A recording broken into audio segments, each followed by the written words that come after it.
Chapter 1202.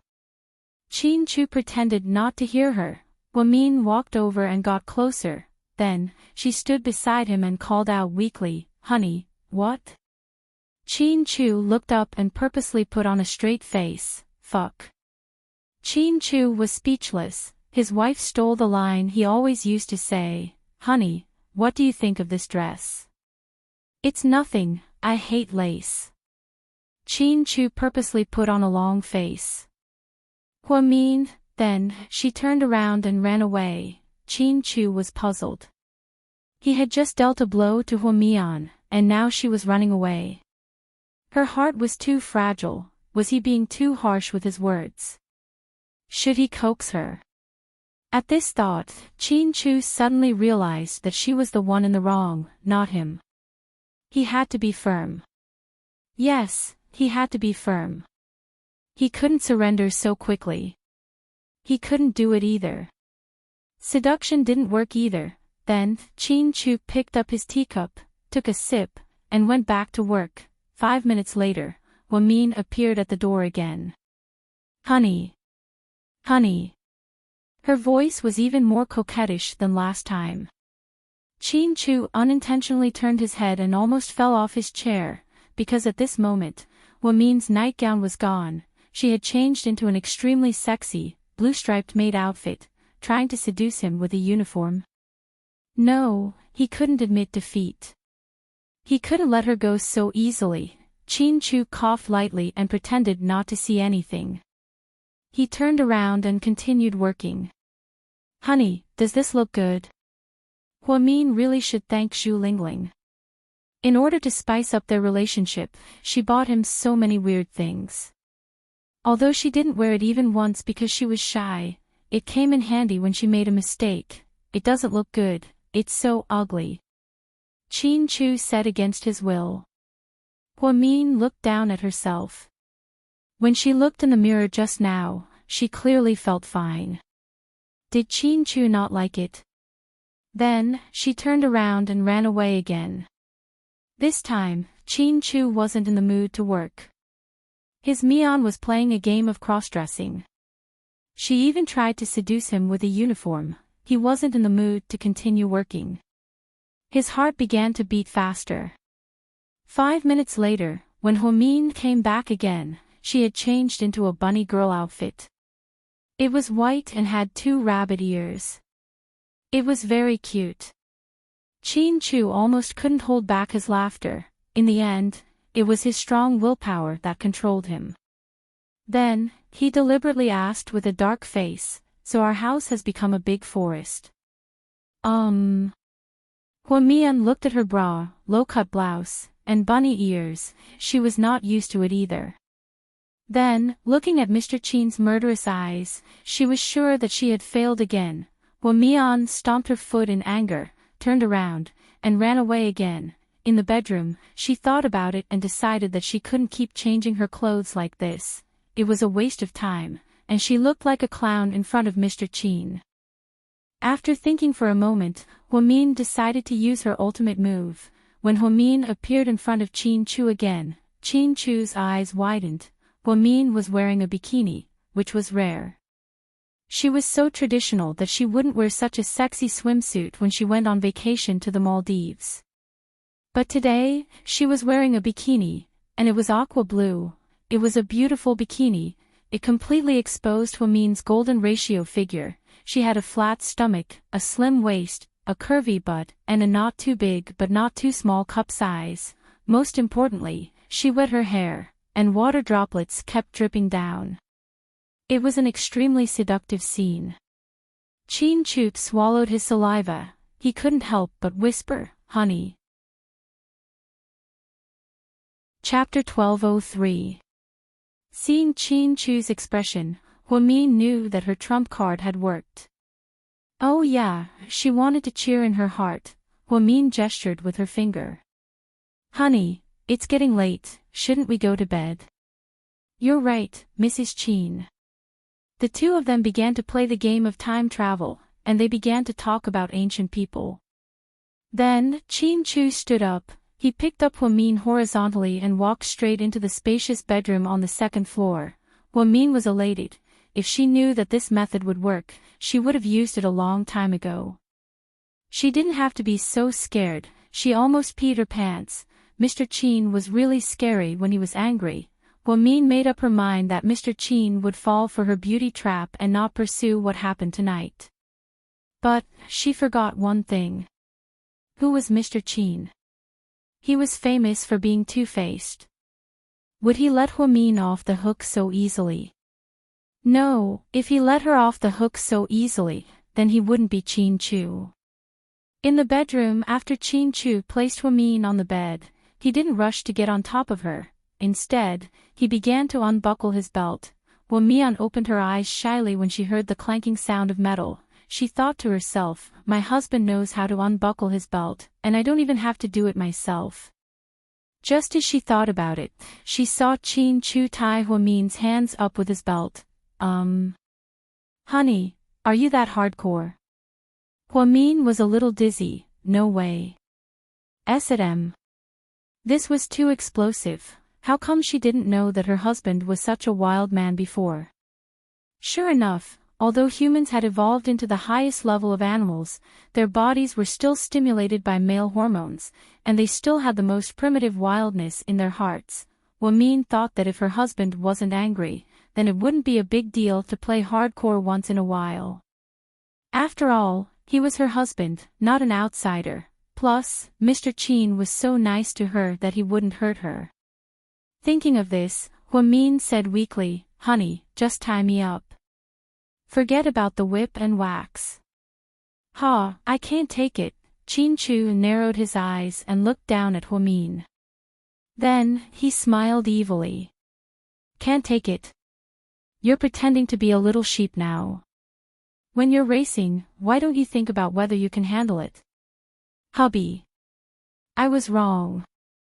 You can kill me or torture me as you wish. I just ask for your forgiveness. Huamin continued to act pitiful in an attempt to gain Mr. Qin's pity. I don't want to kill you, nor do I want to skin you. I just want to. After saying that, Qin Chu bent down and tore with his big hand. The force wasn't very strong, but the bikini was instantly turned into strips of cloth. All of a sudden, the spring scenery became ineffective. Under the bright lights was Huamin's perfect and fair body. She had the shyness and inexperience of a young girl. She was a genius in other aspects, but she was a slow idiot when it came to sex. Because of her shyness and embarrassment, she always pretended to be an ostrich.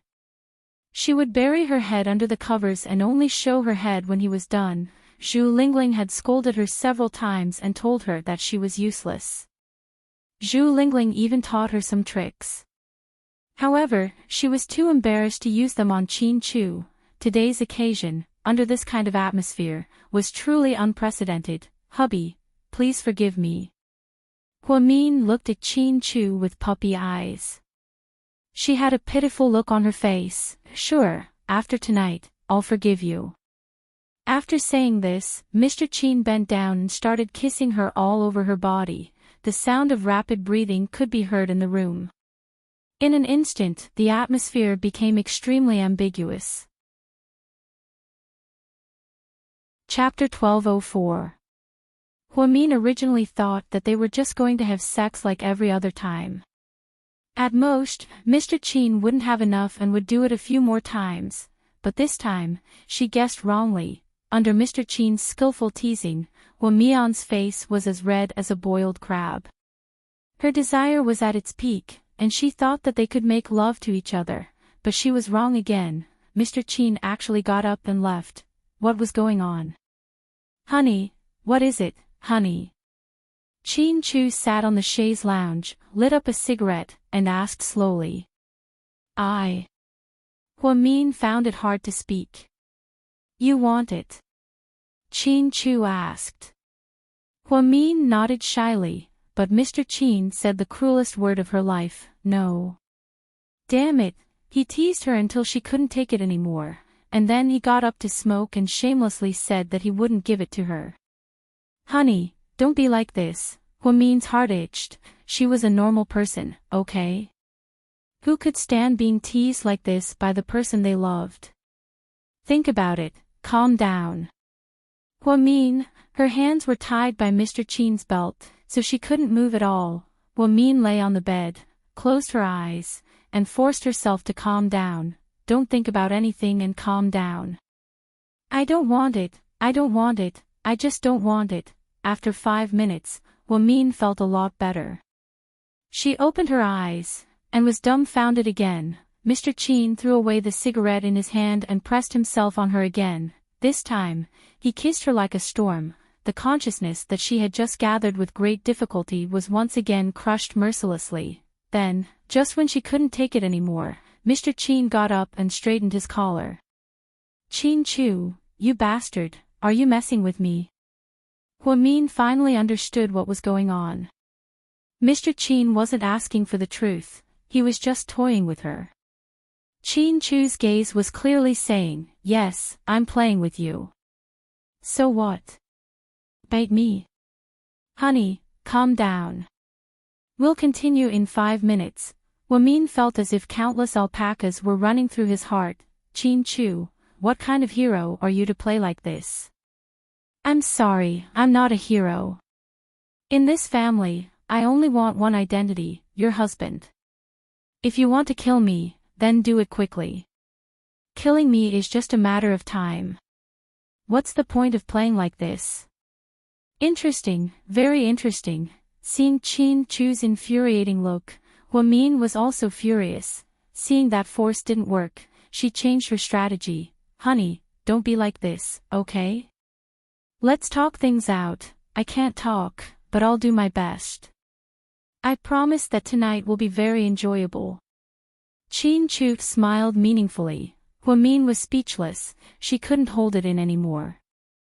Although her hands were tied, her legs were still flexible. She slowly got up and was about to get off the bed. However, before she could reach the bed, Chin Chu's big hand grabbed her white ankle. Honey, the game isn't over, you can't go anywhere. Then, Chin Chu took off his white shirt and pressed Min down again.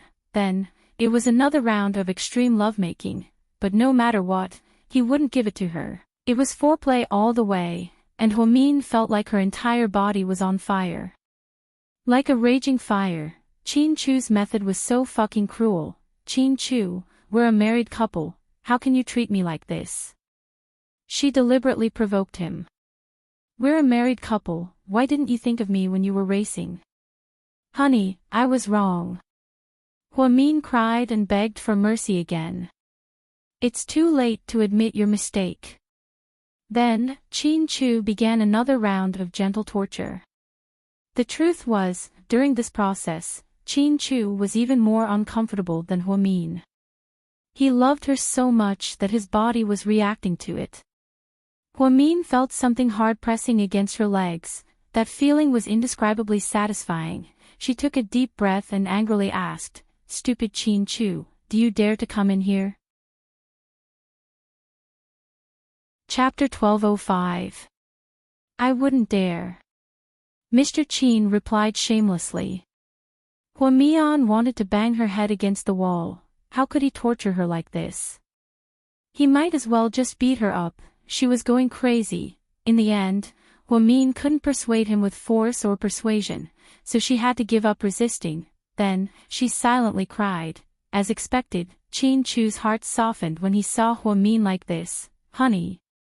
He called out with heartache. Don't talk to me. Min turned her head away angrily. Strange, she was the one who did something wrong, so why did it seem like he was the one at fault in the end? Honey, don't be mad. I'll give it to you. Get out, don't touch me. Min was furious. She kicked Chin Chu away. She became anxious as she messed around. This was the perfect example of this couple. Mr. Chin felt wronged. Who was the one who did something wrong? I did something wrong, but I also admitted my mistake. No one would do something like you did. You did it to me all night. Wah? Then, Min couldn't help but cry. Chin Chu wasn't afraid of anything, but he was afraid of Min crying. No matter how big of a mistake Min made, as long as she cried, his heart would immediately soften. honey, don't cry. I won't pursue this matter, okay? Wah, honey, not only will I not pursue this matter, I will also apologize to you. I shouldn't have tortured you like this, okay? Wah, honey, what do you want?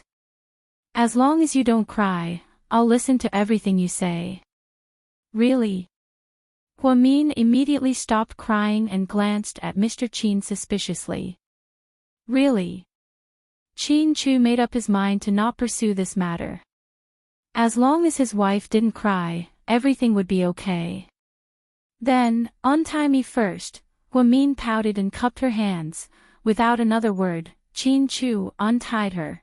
Is this okay, honey? No, use this to tie yourself up. Qin Chu, wah, don't cry, honey, I'll do it myself. Qin Chu didn't know what to do. As long as Hua-min didn't cry, he would do anything. Qin Chu tied himself up. Still unsatisfied, Hua-min took out Qin Chu's other belt from the cabinet. She tied his legs as well. Honey, what are you trying to do? Qin Chu felt uneasy. Qin Chu, Hui Qin Chu, and Hui Qin Chut, you do what you do to me. T, Qin Qin Chut ss. T do, T then. Hua-min bent down and began kissing Mr. Qin like a storm. Qin Chu sucked in a breath of cold air. How could he resist such blatant seduction? Mian. Qin Chu's voice was a little hoarse and deep, but it had an indescribable charm to it. Yeah. Don't do that, you're playing with fire. Playing with fire is good, I like playing with fire. Hua-min looked like a scoundrel who got what he wanted. After using her tears to get Mr. Qin to take pity on her, she immediately turned hostile and began doing the same thing to Mr. Qin. Ha, it was perfect. Are you sure? Qin Chu didn't know whether to laugh or cry. I'm very sure. Shoo, don't say anything, just enjoy the taste that I just enjoyed. Hua-min tried her best to imitate Mr. Qin's seductive technique, however, a tearing sound was heard. The belt came open. Mr. Qin mercilessly broke open such a sturdy belt. Was it because she didn't tie it tight enough? Before Hua-min could react, Mr. Qin suddenly pushed her onto the bed and devoured her. Qin Chu, you bastard, you cheated. Hua-min looked like she was wronged. Qin Chu smiled but didn't say anything. Then, he started kissing her. Chapter 1206. The next morning, when Hua-min woke up, it was already 9 a.m. Oh no, I'm late. She immediately got up and realized that her back was sore. Damn it, Qin Chu. Last night was too much for her, okay? Even if it was their wedding night, he didn't need to go that far. He wanted to eat her up. Just then, she noticed the note next to her pillow. It was obviously Mr. Qin's handwriting. Honey, I helped you take the morning off. Sleep well. Also, last night, thank you for your hard work. Hua-min didn't know whether to laugh or cry after reading the note. Last night was indeed hard on her. Her back was about to break, and her legs were sore as hell. That terrifying amount of energy was almost equivalent to climbing a mountain. Hua-min stretched and then weakly got up from the bed. She changed her clothes and went downstairs. Uncle Li immediately ordered someone to prepare breakfast. Just then, her phone began to ring. It was an unknown number. Hello? Hello, is this Miss Hua-min? Speaking. I'm Miss Song's accountant. Miss Song asked me to transfer the money to you. Which bank account do you think is more convenient? Hua-min suddenly remembered the bet she made with Song Yishuan. If she won, she would pay for her car in full. A bank account will do. I just sent it to you. Okay, I'll transfer it to you right away. How are Song Yishuan and the others? Hua-min asked tentatively. Miss Song is already out of the hospital, but her sister's injuries are quite serious. She needs plastic surgery and is still in the hospital. Oh, okay, I got it. After hanging up, Hua-min sent her bank account number to the bank. 10 minutes later, she received a notification from the bank. More than 1,000,000 yuan had been transferred to her account. Although Song Yishuan was annoying, she still kept her promise. Then, the accountant sent her another message. Miss Song said that the money has been transferred. Miss Hua, she hopes that you can delete the video on your phone. I know. Hua Mi knew that Song Yishuan thought that the video was a disaster, so there was no point in keeping it, so he just deleted it. She could only hope that Song Yishuan would keep her word and avoid her the next time she saw her. Anyway, he didn't want to see the Song sisters. Otherwise, he would be in a bad mood. After breakfast, Hua Min looked at the time. It was still early, so he went to Sky Blessing Court to see his mother. Sky Blessing Court, Hua Min, why are you here at this hour? Aren't you at work? Yang Meirong was surprised to see Hua Min. I took the morning off. Hua Min looked around and asked, where's Xiuping? She went out. She said she went out to eat with her friends. Friends? She's only been in the city for a few days, and she already has friends. Hua Min was a little surprised. Communication is so advanced these days. There's QQ and WeChat. I don't know how they met. She doesn't want to listen even if I tell her too much. Yang Meirong sighed. That won't do. Who's going to take responsibility if she gets scammed by an online friend? Mom, why don't you tell her to go home? She'll be worried. Hua Min didn't like Yang Xiuping, so he didn't want her to stay. Okay, I'll talk to her when she comes back. Yang Meirong nodded. Oh right, Mian, have you eaten yet? I'll get you something to eat. It's okay, I already ate. I just came to see you. Then, Hua Min took out 50,000 yuan in cash from his bag and placed it on the table. Mom, take this. Don't be stingy. I can make money now, so you have to treat yourself better. You're giving me money again. I don't need it. I still haven't spent all the money you gave me last time. Take it, you can buy whatever you want. After giving his mother the money, Hua Min ate some fruit. Seeing that it was about time, he called a cab and went to the hospital. His car was sent for repair, so he probably wouldn't be able to get it back anytime soon. As soon as Hua Min arrived at the hospital, Jiang Xiaowei called. Mian, are you at work? Yeah, I just got to the hospital. What's up? Did Siu look for you? No, why would he look for me?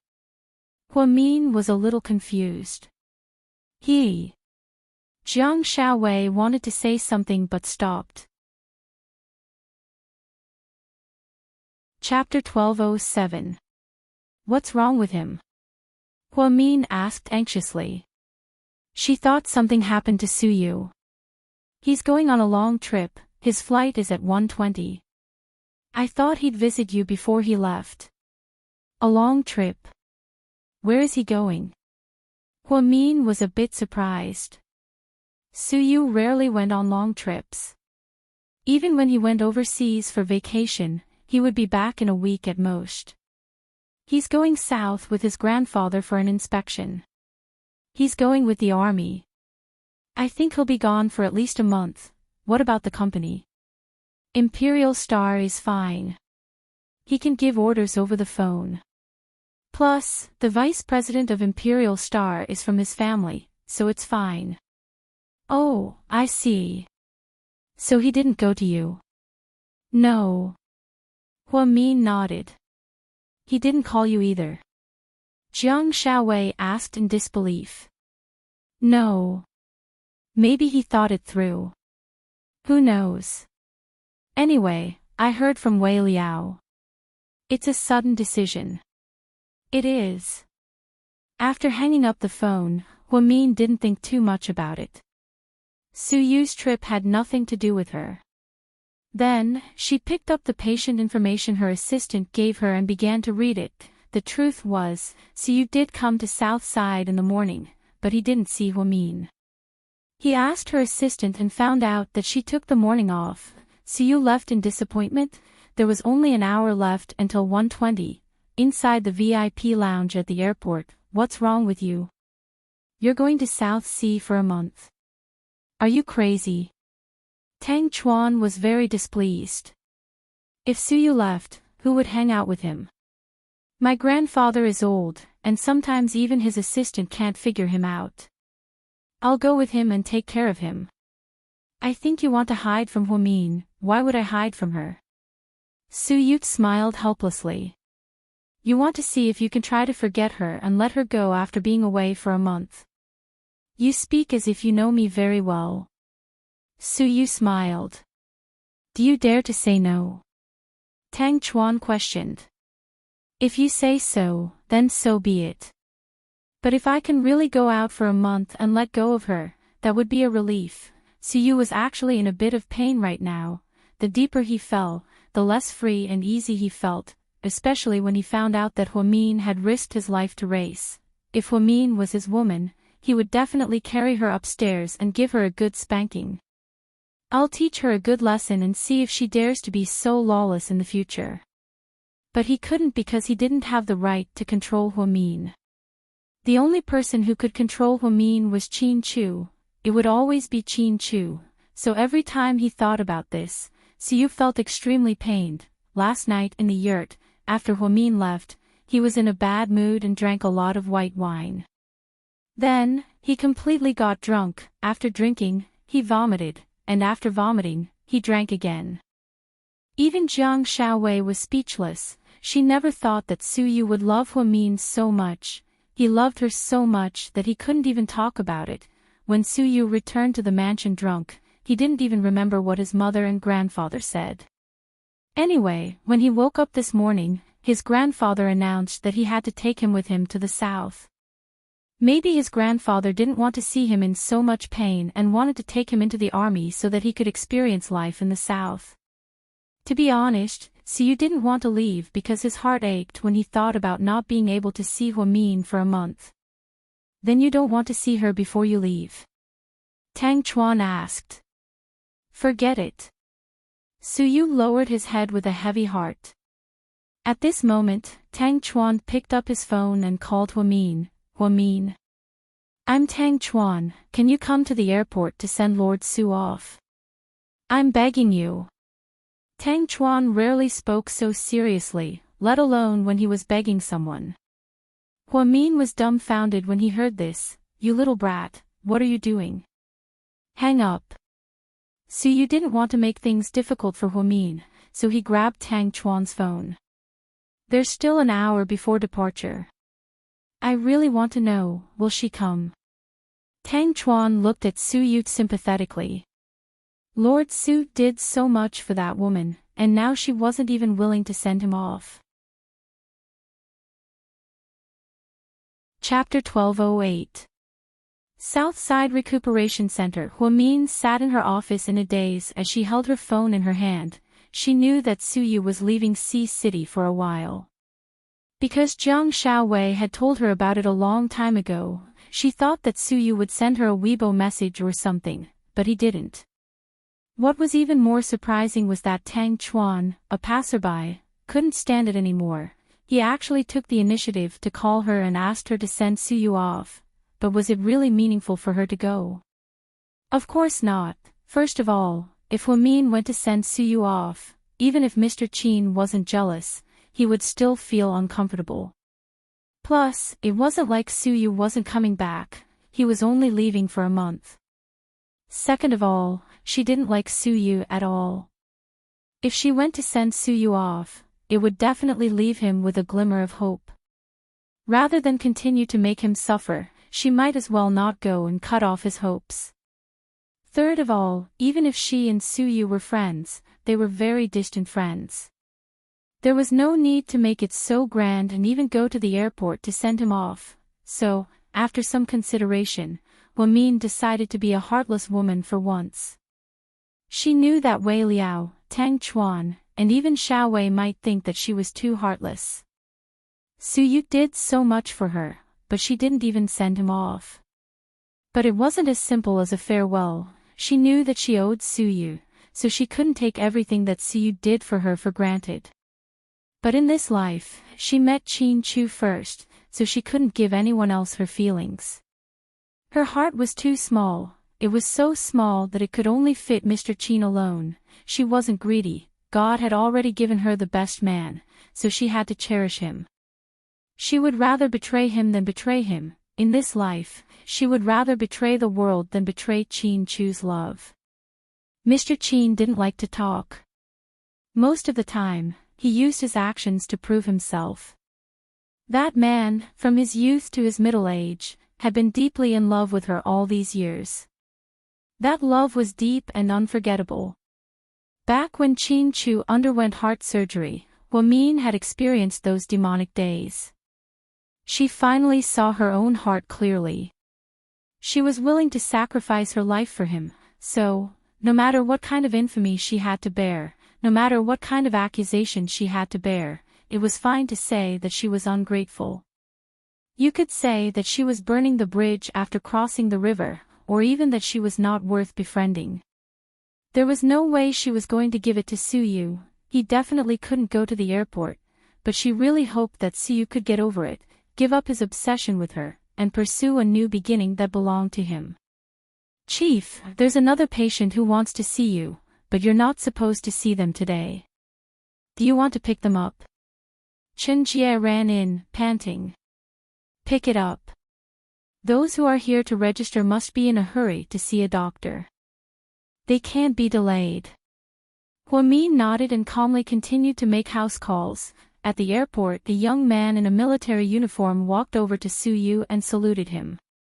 "Young Master Su, the chief asked me to tell you to board the plane." "Emichim," Suyu nodded. When his grandfather went out, the plane was specially used by the military. It wasn't as simple as the private planes of the rich. Most importantly, this plane had combat capabilities and was quite powerful. Plus, there were quite a lot of leaders going south this time, so there were a lot of bodyguards following them. Suyu, as a family member, was just one of them. "Do you want to wait a little longer? Maybe she'll come." Tang Chuan couldn't help but ask. "There's no need to wait, she won't come." Suyu knew his place. He knew how Min felt about him. So, he didn't have any hope. Before boarding the plane, Suyu didn't forget to look back at the empty corridor. She really didn't come. "Lord Su, come back soon." Tang Chuan waved his hand reluctantly. Suyu carried a simple travel bag, smiled, and turned to board the plane. In the afternoon, Min was reading documents in his office. A woman wearing sunglasses and a mask pushed open the door and walked in. "Hey, miss, you can't go in. Our chief won't be seeing patients in the afternoon." Chen Jia wanted to stop her, but she couldn't. Min looked up. Before he could say anything, he saw the woman take off her sunglasses and mask. Min froze, because this person was Emo Shui. Chapter 1209. Min, can we talk? Emo Shui smiled. "Sure, but I'm at work right now. I won't take up too much of your time," Mo Shui emphasized. "Okay." In the end, Min nodded. His assistant saw that Min knew this woman, so he didn't say anything else and left. Mo Shui sat down on the chair across from Min. She looked a little tired and her face was a little pale. "Do you want some water?" "No, thank you." "Should I call you a young lady or Min?" Mo Shui smiled bitterly and continued to ask. "You can call me whatever you like, I don't mind." "Then I'll call you Min." Min nodded. After a moment of silence, Mo Shui looked up at Min and said, word for word, "I'm pregnant." "Huh?" Min was shocked. Mo Shui was still single. She wasn't even married yet, but she was pregnant. After recovering from his shock, Min immediately asked, "Huasichen?" Mo Shui nodded, Huamin didn't know what to say. Mo Shuai and Hua Xiqian never announced that they were a couple, so her pregnancy was quite sudden. Does he know? He does. Then what did you guys talk about? Do you want to keep the child? Huamin asked calmly. Mo Shuai took a deep breath and looked at Huamin. I came to find you because of this. Hua Xiqian wants me to abort the child. You know that we're just partners in bed. But I don't want to. I love him and I want to keep the child. Even if he doesn't marry me, I don't care. I just want to have the child. Then give birth to her. The child is in your belly. It's your freedom to keep her or not. Mo Shuai smiled bitterly. That's impossible. You don't know Hua Xiqian at all. He won't agree. What can I do for you? Huamin asked the main point. Mo Shuai must have come to her for a favor. Otherwise, she wouldn't have come all the way to South Side. Mo Shuai was silent for a while. Then, she suddenly reached out and grabbed Huamin's wrist. Huamin, I'm begging you, please help me. Hua Xiqian, he loves you a lot. He'll definitely listen to you. Me? That's impossible. You've overestimated me. Hua Xiqian and I only have a mutually beneficial relationship. Then can you give it a try? Please take pity on me and my child. I beg you, Huamin. Mo Shuai's tears fell as she spoke. Huamin's heart softened as he looked at her. A woman was pregnant with a man's child, but the man didn't want it and even forced her to abort it. It was indeed a sad thing. Shuai, don't be like this, I don't have a choice. Huamin, I know we're not even friends. I'm begging you because I really don't have a choice. Hua Xiqian is too cold-blooded. He won't listen to anyone. Tell him that as long as I give birth to the child, I'm willing to stop acting and leave the entertainment industry. I'll take care of the child without asking for anything in return. This is actually a private matter between the two of you. I really don't have the right to interfere. You're his favorite sister. The truth is, I'm not really his sister. You know we're not related by blood. Huamin felt a little awkward. Huamin. Mo Shuai looked at Huamin with tears in her eyes. In the end, Huamin's heart was touched. She really wanted to get pregnant and have a baby, but there was no news about it. Now that Mo Shuai was pregnant, even though she was unmarried, a superstar like her could easily have a child. Shuai, don't cry. I can help you. Chapter 12:10. Really? Really? But have you thought about it? If you can't marry him, the child will have a single-parent family. How will the child live without a father? Won't that be too hard for the child? You might as well find someone who's suitable for you, get married, and have a complete family. Huamin, to be honest, I want to marry Hua Xiqian for the rest of my life. I want to marry him. Then, did you tell him?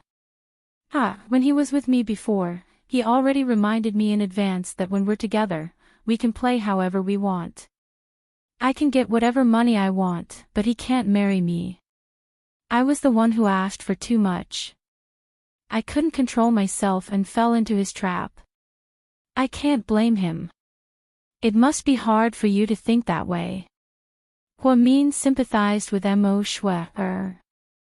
Mo Shuai bit her lip and didn't say anything else. How far along are you? A little over 5 weeks. Mo Shuai subconsciously touched her belly. Life is magical, maybe you two are fated to be together. Since you're pregnant, take a break from work. I'll ask the company to give you a break. Thank you, Huamin. Mo Shuai was touched. You're welcome, this is what I should do. As for Hua Xiqian, I'll try, but I'm not sure if I'll succeed. He's a strange person sometimes, and I can't get him to listen to me. I know. Mo Shui nodded. But since you asked, I'll try my best. Huamin, thank you so much, Mo Shui thanked him profusely. Then, she left the office. After she left, Huamin was no longer in the mood to work. Mo Shui liked Hua Xiqian, and she had known about it for a long time. It was an open secret that the two of them had been in a relationship for a long time, and everyone in the industry knew about it. However, she didn't expect Mo Shui to be so serious about giving birth to the child. It was unbelievable. After all, Mo Shui was a superstar. Why would she do something like this? Looks like the magic of love is really powerful. No matter how smart a woman was or how noble her identity was, she would not be able to resist the desire of a moth flying into a flame. Thinking of this, Huamin sighed slightly. Then, he picked up his phone and sent a WeChat message. Are you there? Here, Hua Xiqian replied instantly. This was the first time that Huamin had sent her a WeChat message. It was truly a memorable moment. I have something to tell you. Sure, I'm all ears. Hua Xiqian sounded very happy. It's hard to explain on WeChat. Can we meet? Of course. You can set the time and place, and I'll be there on time. If Hua Xiqian hadn't heard Huamin's voice message, she would have thought that her WeChat account had been hacked. Not only did she take the initiative to send him a WeChat message, she even asked him to meet up. Was this really the cold and gentle girl he knew? Huamin looked at his watch. How about this, 6:30 p.m. at Rhine River Cafe on East 3rd Road, you know where it is, right? Okay, I'll be there. Then, Huamin sent a WeChat message to Qin Chu, saying that he had something to talk to Hua Xiqian about and that he didn't have to come to South Side to pick him up. Qin Chu respected Huamin's personal space and privacy. Therefore, he was very straightforward and told him to call when he was done and pick her up. After work, Huamin changed into a medium-length black cotton jacket and a white scarf. Then, he hailed a taxi and went to the cafe. Hua Xiqian was already there. After taking over Hua Xinghai's role, he became a lot more high-profile. His white Maserati was replaced by a gold Rolls-Royce Phantom. Huamin walked in and walked towards Hua Xiqian. Hua Xiqian picked up a bouquet of lilies from his seat and handed it to him. Since this is the first time you took the initiative to treat me to coffee, I bought you a bouquet of flowers on the way. If you don't like it, you can throw it away when you leave. After hearing what Hua Xiqian said, Huamin couldn't refuse. He took the flowers and casually placed them on the seat beside him. Thank you. Little sister Mian, you look good these days, you've become prettier. Hua Xiqian held his coffee and looked at Huamin with a smile. Let's get down to business. Did you know that Mo Shui is pregnant? Chapter 12:11. I know, Hua Xiqian said casually, as if he didn't think it was important. The child is yours, right? She told you that. Hua Xiqian narrowed his eyes and sized up Huamin. Answer me first, right? Yes, so what? Hua Xiqian replied. Mo Shui came to me. She wants to keep the child. Of course, it would be best if you could marry her. It'd be the best of both worlds. Marry her. Are you crazy? Ha. Hua Xiqian smiled coldly. Before Huamin could say anything, Hua Xiqian sat up straight and leaned closer to Huamin. Mian, this is just a game for adults. It has nothing to do with love. When I first got together with Mo Shui, I told her that I wouldn't marry her. We were together for what we each needed. All these years, I've spent a lot of money to support her. Isn't that great? If she wants to get married, I won't interfere. But you also have to deal with her accidental pregnancy properly, right? At least give me an explanation. After all, she's a victim. Huamin was more feminine. He thought that accidental pregnancy was because the man was too selfish. If he didn't want it, he should have just worn a condom.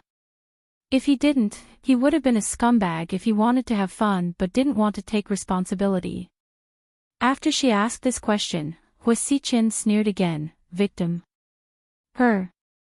You mean a woman who set me up, got herself pregnant, and used all kinds of methods to force me to marry her? You said she's a victim. That's the funniest joke I've ever heard. What forced marriage? What scheme? Huamin immediately asked, sensing that something was fishy. When we were together, we always wore condoms. Last time, I also wore condoms. But she still got pregnant. What does that mean? Isn't it because she tampered with the condoms herself? Huamin, then, she pretended to be pitiful and said that she didn't want any status. On one hand, she went to the media to expose it. On the other hand, she asked you to be her lobbyist. You said that such a person is a victim. Why can't I see it? Huamin, she's not as pitiful as you think she is. I remember telling you to stay away from her. Don't be fooled by her. How should I put it? She's actually quite scary. Even Song Yisher is no match for her. So, don't get involved in our business. You're involved in this mess too. But... Huamin still wanted to say something, but he was interrupted by Hua Xiqin. Waiter, give her a fruit salad. Actually, I don't understand. If you're single, why can't you marry Mo Shuer? She's pretty good. At least she's not worse than those so-called socialites. Is it because you want your family to form a marriage alliance and consolidate your position that you'd rather have her abort your child than give her a home? Mian, I've had a wife in mind for many years, but she's not a Mo Shuer.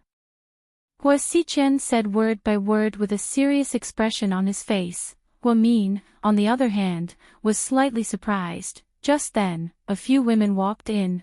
The voices sounded familiar.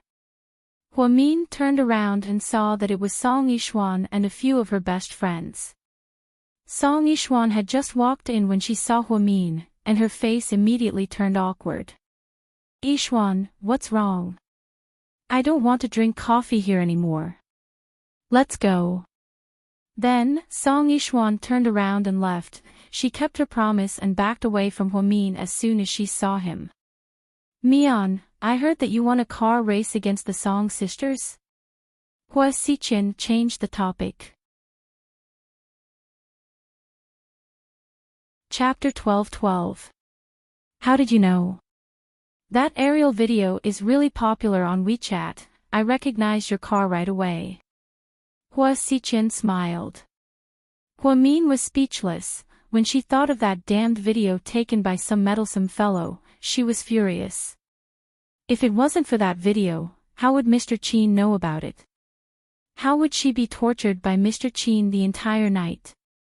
Miss Song and her sister. I think they really want to die, Hua Xiqin said slowly with a cup of coffee in his hand. You hate them too. Yeah, but it won't be long before you see retribution. What do you mean? Huamin didn't understand. Bitches will be punished by the heavens, so I don't think the Song sisters will have a good ending. Hua Xiqin smiled meaningfully. I'm talking to you about Mo Shuer. You sure know how to change the subject. Huamin looked at him, speechless. You don't have to talk about Mo Shuer. She's smart enough to ask you for help. Tell her that it doesn't matter who she asks. She has to get an abortion, or else I won't let her get away with it. Then, Hua Xiqin stood up. Before he left, he smiled at Huamin. Your hairstyle today is beautiful, I like it.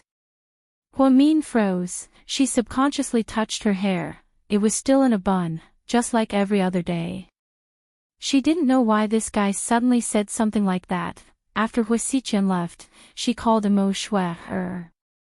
She meant that she tried her best but didn't succeed. Mo Shui wasn't in a good mood, but she didn't say anything. She hurriedly thanked Huamin and hung up. Huamin then called Qin Chu. 15 minutes later, Qin Chu appeared at the entrance of the coffee shop. Did you wait long? Honey? No, just for a little while. Huamin smiled. She didn't take the lilies and left them in the coffee shop.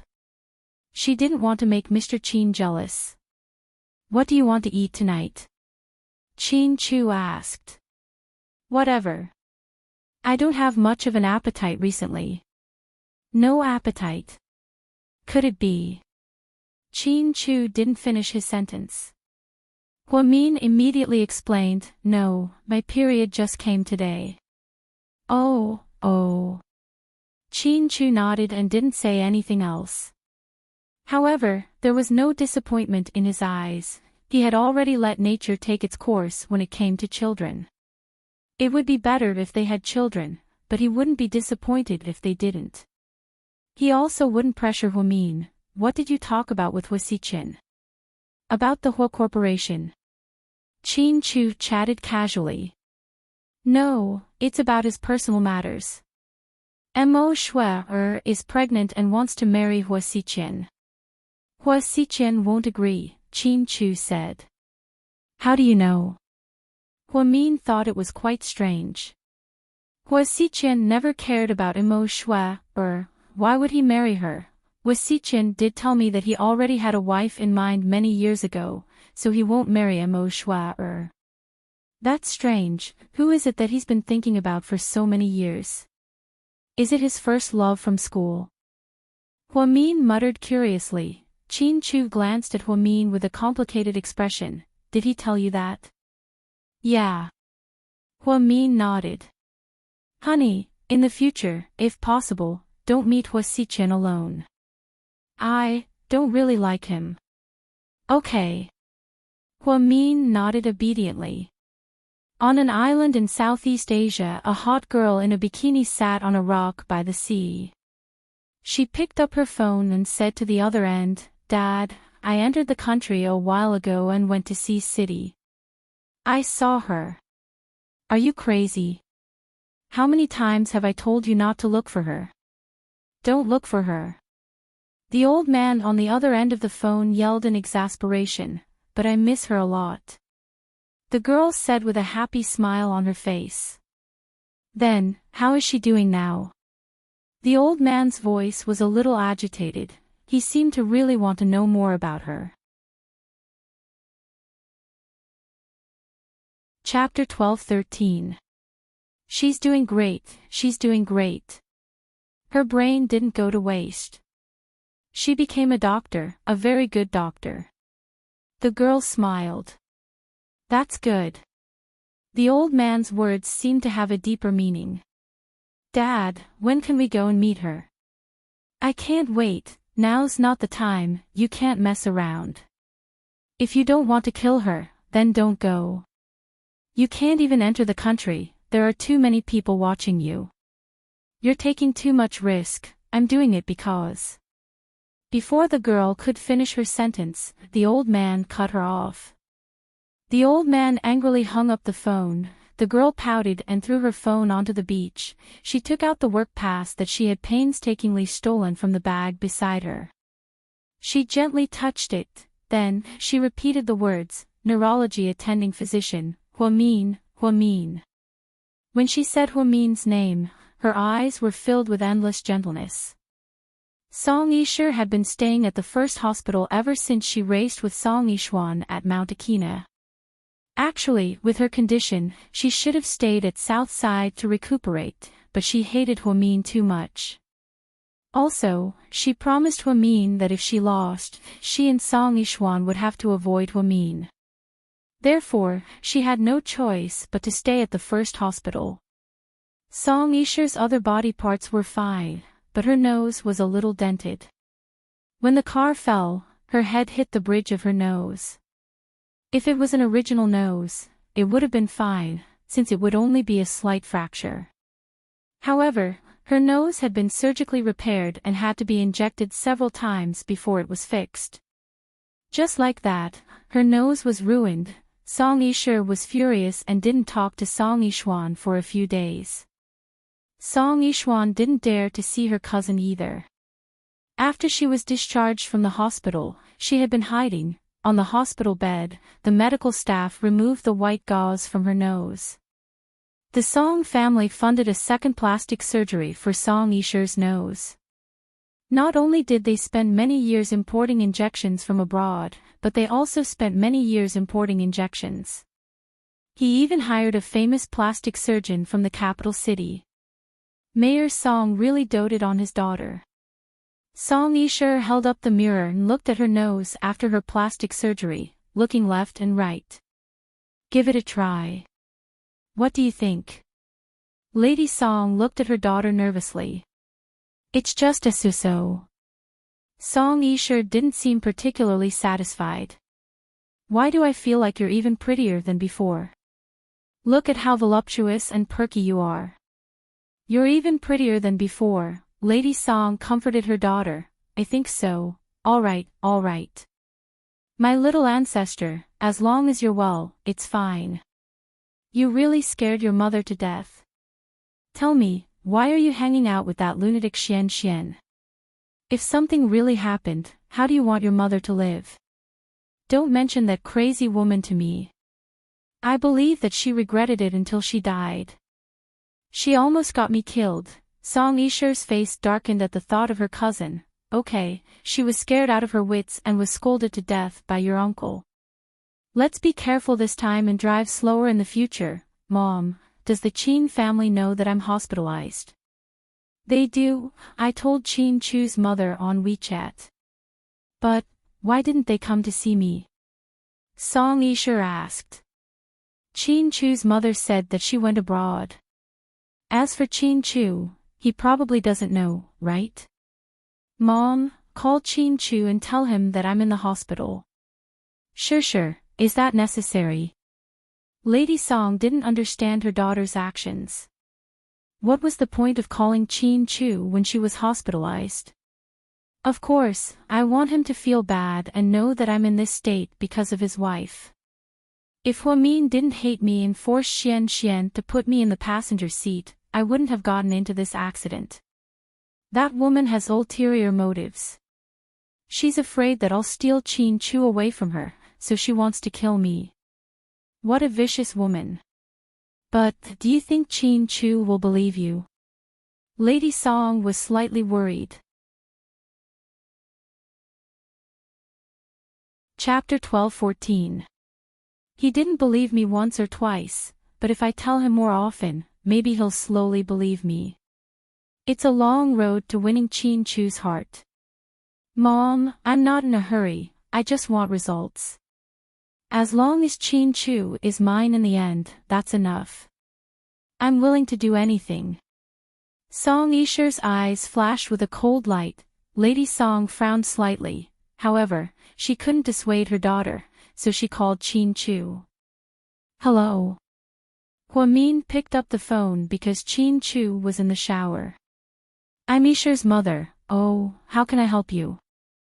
Huamin was quite polite. Oh, where's Qin Chu? I'm looking for Qin Chu. He's in the shower. I'm his wife, you can tell me if you need anything. Sure is sick and hospitalized. After all, Qin Chu and my daughter grew up together, so I hope he can come visit. Of course, we don't want any gifts, the Song family doesn't lack anything. We just need a friend's sympathy. I hope you can pass it to Qin Chu. Oh, I see. Okay, I understand. Huamin nodded and hung up the phone. Mom, what did he say? Did he come? Song Yisher placed the mirror in her hand on the bed and asked anxiously. Huamin picked it up. Why is it her? Song Yisher was a little angry. She said Qin Chu was in the shower. That woman is a scheming bitch, she's trying to break me and Qin Chu apart. She's so shameless. Song Yisher was furious. Don't be angry, maybe she's telling the truth. Although Lady Song loved her daughter, she didn't think Chin Chu's wife was such a bad woman. Mom, what do you know? Huamin is very scheming, or else I wouldn't be in this state. Song Yisher yelled at her mother. Sure, don't be so agitated, this is just right, you should get better. Get better? I don't know if Chin Chu will come visit me. If he doesn't, what's the point of staying here? Hurry up and leave the hospital. It's so annoying. I hate the smell of doctors the most. The formalin is as smelly as the smell of corpses. And these people in white coats, every one of them, I hate, damn doctors. Song Yisher was extremely irritated at the hospital. Because of her prejudice against Huamian, she was also prejudiced against doctors. Whenever she saw a doctor in a white coat, she would be annoyed. Seeing her daughter like this, Mrs. Song didn't dare to say anything else. She didn't want to agitate her. South Chin Chu came out of the shower. His lower body was wrapped in a towel, and his upper body was covered in bronze-colored abs. Huamian gulped and picked up her phone. Honey, it's your call. I'll answer it for you. Who is it? Chin Chu asked as he dried his hair. Song Yisher's mother. What's up? Mr. Chin was expressionless. He didn't care about the Song family. Song Yisher. Wasn't she injured? She was in the hospital because of the car race.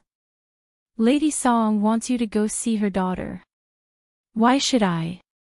I heard that you two grew up together, right?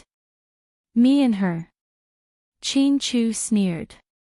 She lived with us for a year, and we barely spoke to each other. She said we grew up together. The Song family sure likes to flatter themselves, so, honey, do you want to go see her? I heard that Song Yishuan only suffered some superficial injuries, but Song Yisher's nose was caved in from the fall. What do you think? Chin Chu glanced at Huamin and asked. Chapter 12:15. If I don't go, will Mayor Song be unhappy? I don't care if the mayor is happy or not. Honey, why are you still standing here if you're not going to take a shower? Mr. Chin asked. I'm on my way, haha. After Huamin answered, she ran into the bathroom like a puff of smoke. Looking at Huamin's petite figure, Chin Chu smiled dotingly. Then, he picked up his phone and turned it off. He wasn't interested in the Song family, nor would he be in the future. The next morning, under the name of the Chin clan couple, Huamin sent a flower basket to Song Yisher's room. Huamin thought that since the Song family wanted to express their condolences, he would give them one. She didn't want to make it seem like she didn't want Chin Chu to visit Song Yisher. However, when Song Yisher saw the flower basket, her hair stood on end. This Huamin obviously has ulterior motives. Why would he give me this? He's cursing me to death. What's wrong, sure. How is she cursing you when she gave you flowers? Lady Song was dumbfounded to see her daughter throw a tantrum so early in the morning. If he wanted to give me a gift, he should have given me flowers. This flower basket looks like a wreath, it's obviously cursing me. Also, look at the signature, it says Chin clan couple. Isn't he trying to piss me off? Forget it, throw it away, you damned woman. Song Yisher kicked the flower basket away. Lady Song had no choice but to ask the nurse to take it away. Song Yisher saw that Chin Chu wouldn't come, so she reluctantly left the hospital and went home to recuperate. Another week passed in the blink of an eye. On this day, Song Yisher officially recovered from her illness. In order to curry favor with the mayor's daughter, all the socialites and heirs in the industry held a private banquet. To celebrate, the mayor and his daughter threw her a private party.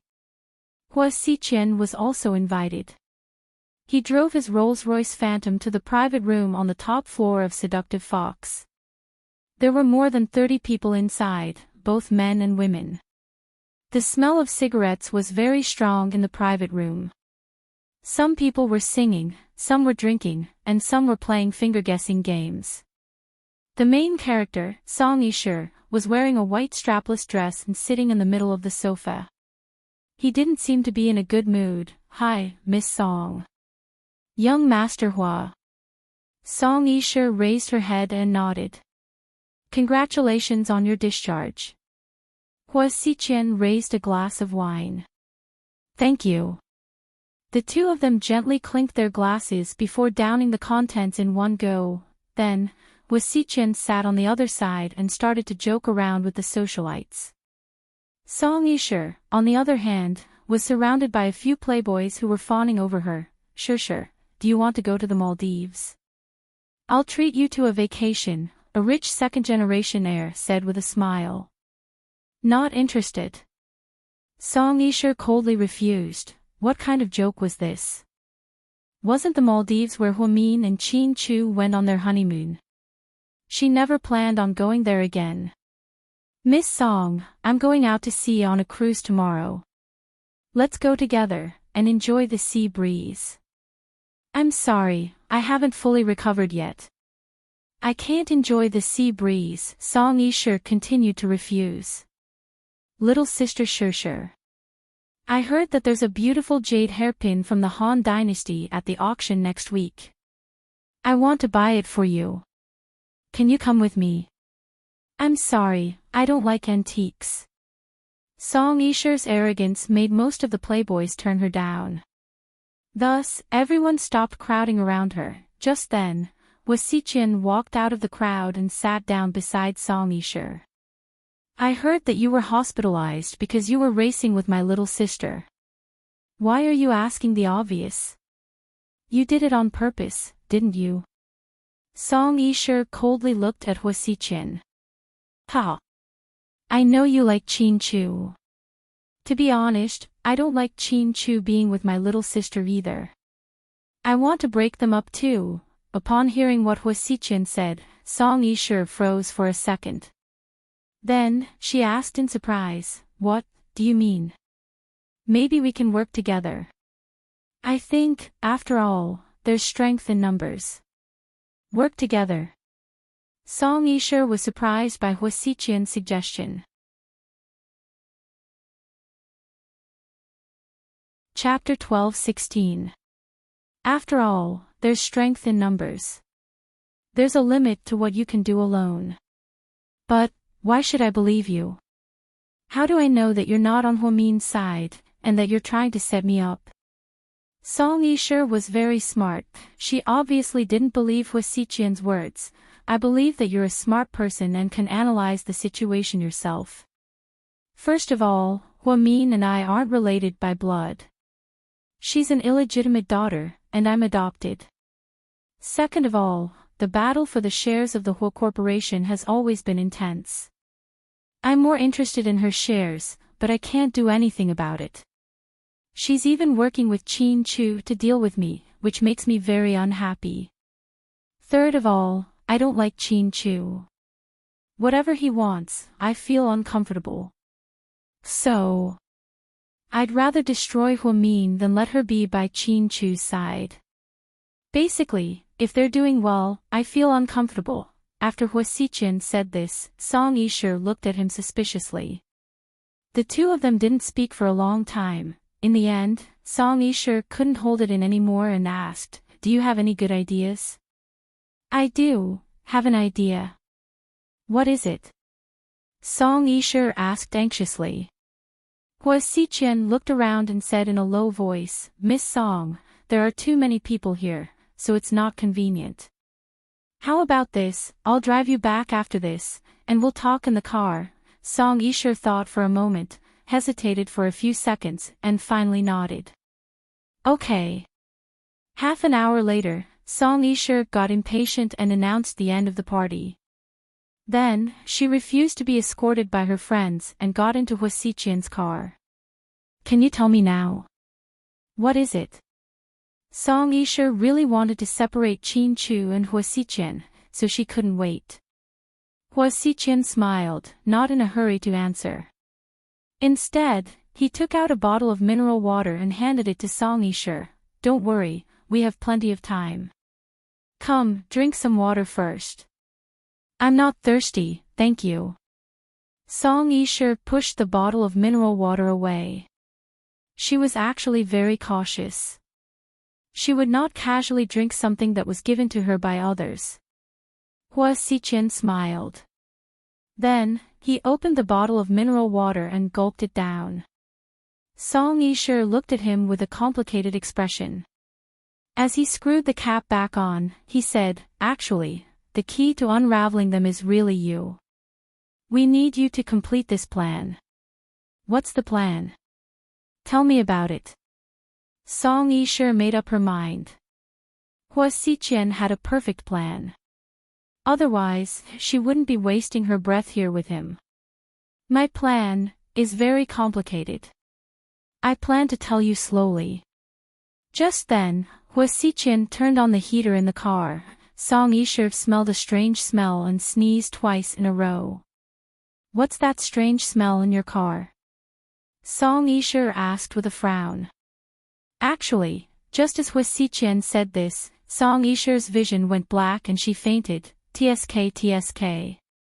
I thought you were smart, but you're just a self-righteous idiot. Compared to Mian, you're overestimating yourself. Miss Song, have a good night's sleep. Tomorrow, you'll be surprised. After speaking, Hua Xiqian reached out his hand and flicked her cheek with a strange smile on his face. The next morning, Song Yisher slowly woke up. She suddenly thought of something and sat up with a whoosh. Her mind was still blank. Just then, the bathroom door opened and Hua Xiqian walked out. Good morning. Miss Song. Song Yisher was dumbfounded. She remembered that last night in Hua Xiqian's car, they were about to talk about a plan. Then, she felt dizzy. Then, she completely lost consciousness. Now, she was sitting on the bed naked, and Hua Xiqian walked out of the bathroom. The two of them were in a hotel. At this thought, Song Yisher didn't dare to think any further. Hua Xiqian, how dare you trick me? Song Yisher was furious. Chapter 12:17. Song Yisher curled herself up in bed and refused to raise her head. Never in her wildest dreams did she think that she would be played by Hua Xiqian. Hua Xiqian walked over. Miss Song, you need to face reality. Song Yisher jumped up and tried to slap Hua Xiqian across the face. However, Hua Xiqian grabbed her wrist tightly. Since it was your first time, I'll forgive your rudeness, but don't do it again. I don't like rude women. After speaking, Hua Xiqian pushed Song Yisher onto the bed. Why did you do that? Song Yisher clenched her fists and glared at Hua Xiqian. She wanted to tear him into pieces. He had never felt so humiliated in his life before. What's there to explain? Hua Xiqian lit a cigarette and said nonchalantly. You're despicable and shameless. Didn't you say that you wanted to discuss the plan with me last night? If I didn't say that, would you have gotten in my car? Hua Xiqian smiled. Song Yisher was furious. Why did you do that? Did I ever offend you? Look at what you're saying. I only slept with you. How is that offending you? Miss Song, you're beautiful and have a good family background. You have no lack of suitors. I've been in love with you for a long time. It's just that my methods are a little more direct. Bastard, how dare you do this to me? Aren't you afraid that I'll tell my dad and kill you? Song Yisher pointed at Hua Xiqian and threatened him. You're welcome to kill me. Hua Xiqian spread his hands. He didn't seem to care. I'm going to tell my dad that you drugged me. That's rape, do you know that? Go ahead. It's best if you talk to your dad about whether or not you want to marry me. What nonsense are you talking about? Who wants to marry you? Why don't you take a look at yourself? You're just an adopted son, a dog. Why should I marry you? Dream on. Anyway, just wait to be caught. After speaking, Song Yisher hurriedly grabbed her clothes, put them on, and left in a hurry. she walked out of the hotel, still thinking that everything was a dream. Wasichyan didn't seem like a man who was interested in her. Why would he do something like this? Wasn't he afraid of offending her dad? How dare he? Song hailed a taxi and went to the Song's house. Mrs. Song was also surprised to see her like this. Sure, what's wrong? Why didn't you come home last night? Mrs. Song was extremely worried when she saw her daughter return with disheveled hair and dirty face.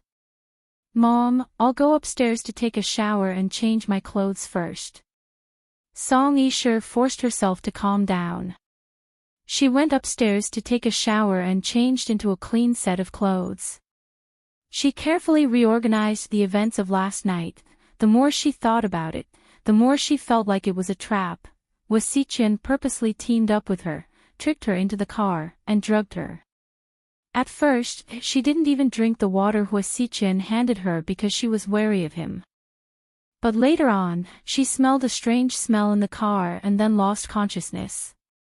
Wasichyan took her to the hotel, and then, what happened this morning?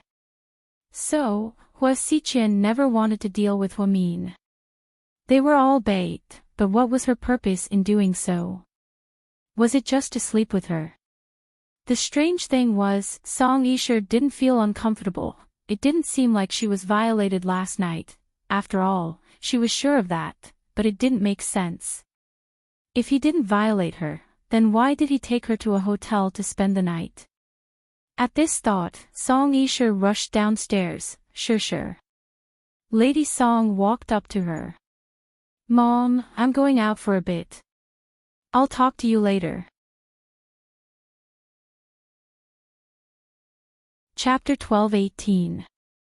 Song Yishur put on her sunglasses and drove straight to the OB/GYN department of the first hospital. After the results came out, her suspicions were confirmed. There were no traces of drugs, and she didn't find any condoms at the hotel. Therefore, Wasichyan didn't touch her at all. What was he trying to do? Just as she was thinking, Song Yishur's phone rang. She picked it up impatiently. Hello? Give it a try. Have you seen the news? What news? Song Yishur frowned slightly. You probably don't know yet. I'll send you a link, take a look. Then, her best friend hung up. Song Yishur received a link on WeChat. She clicked on it and was completely dumbfounded. The title was eye-catching. Socialite's daughter and son's relationship is suspected, and they spent the night together at a hotel. The first photo was of Wasichyan carrying her into a hotel. The second photo was of the two of them in bed. The so-called bed photo was actually a photo of their faces touching each other when they were asleep. It was obvious that they posed for the photo. The third photo was of her sneaking out of the hotel this morning. With these three photos, her relationship with Wasichyan was basically confirmed. Even though she knew that they didn't actually have sex, outsiders wouldn't look at these photos, they would only look at the photos. Damn it. Wasichyan. Song Yishur clenched her fists tightly. She bit her lips so hard that they turned white. The person who leaked the photos must have been Wasichyan himself, because the second photo was so close to her, so it must have been him. She picked up her phone and dialed a number. What? You miss my mom already? Wasichyan was still smiling proudly. Wasichyan, what do you want? Song Yishur gritted her teeth and asked word by word. Marry me. I like you so much, and we even slept together. I have to be responsible for you. Who wants to marry you? Who wants you to take responsibility for her? You better delete the photos immediately. I'm really sorry. The news has already spread. I guess everyone knows about it now. It's useless to mend the pen after the sheep are lost. I have no enmity with you. Why do you want to harm me? Song Yishur was about to explode from anger. I'm not harming you. I just want to marry you. There are so many women. Why me? Because your father is the mayor. Hua Xiqian was realistic. After hearing this, Song Yishe was so angry that she wanted to swear. She hung up the phone with a bang. When he returned to the Song family, his entire face was dark. Sure, you're finally back. What's going on with the news? Your dad just called me to ask about it. I don't know either. Your dad is furious. Mom, I was set up. Yeah. Hua Xiqian set me up. There's nothing going on between us. He wants a father-in-law like my dad. That's why he set me up. I was too naive. I actually believed him and got into his car. He was the one who leaked the photos and the news. Then, what should we do now? When is Dad coming back? The day after tomorrow. He's in a meeting in Jing City. Lady Song was also very anxious. Oh no, what should we do? Song Yishe was also panicking. How was she going to deal with this crisis when her dad wasn't home? Most importantly, everything happened so suddenly that she was caught off guard. She never thought that Hua Xiqian would do something to her. Chapter 12-19. Song Yishe originally wanted to sue Hua Xiqian for violating her and claiming that she was drugged and raped. However, those were all words she said out of anger. After she calmed down, she realized that she couldn't say those words. Putting everything else aside, if her father's identity was exposed, how would she survive in the future? Plus, she was a socialite. If news of her being raped were exposed, how would she get married in the future? Not to mention competing with Qin Chu, reputation was too important. If this was exposed, it would be the biggest scandal in Sea City. The mayor's daughter was raped. Wouldn't that be a joke? Hua Xiqian probably knew that she didn't dare to call the police or bite back. That was probably why he was so ostentatious. Song Yishe wasn't satisfied, so she called Hua Xiqian again. Baby sure, I'm in a meeting. He purposely said in front of all the board of directors. Hua Xiqian, you just want to use my father's power to help you expand your territory. How about this, if you have any requests, I'll ask my father to help you. However, you have to release a joint statement with me to prove that we were framed and that the photos were photoshopped. Sure, are you kidding me? The photos are real, how could they be photoshopped? Hua Xiqian laughed. Hua Xiqian, is there no room for negotiation? Of course, let's get married. Fuck you, get married, you idiot. This was the first time in Song Yishe's life that she cursed. Hua Xiqian really forced her into a corner. She wanted to kill him to vent her anger. Faced with Song Yishe's curses, Hua Xiqian smiled slightly. Baby, stop messing around, I'm in a meeting. See you later. In front of outsiders, everyone thought that Hua Xiqian and Song Yishe were in a relationship. Even their friends who had hung out with them that night thought that the two of them had gotten drunk and gotten together. Song Yishe's phone was bombarded with messages.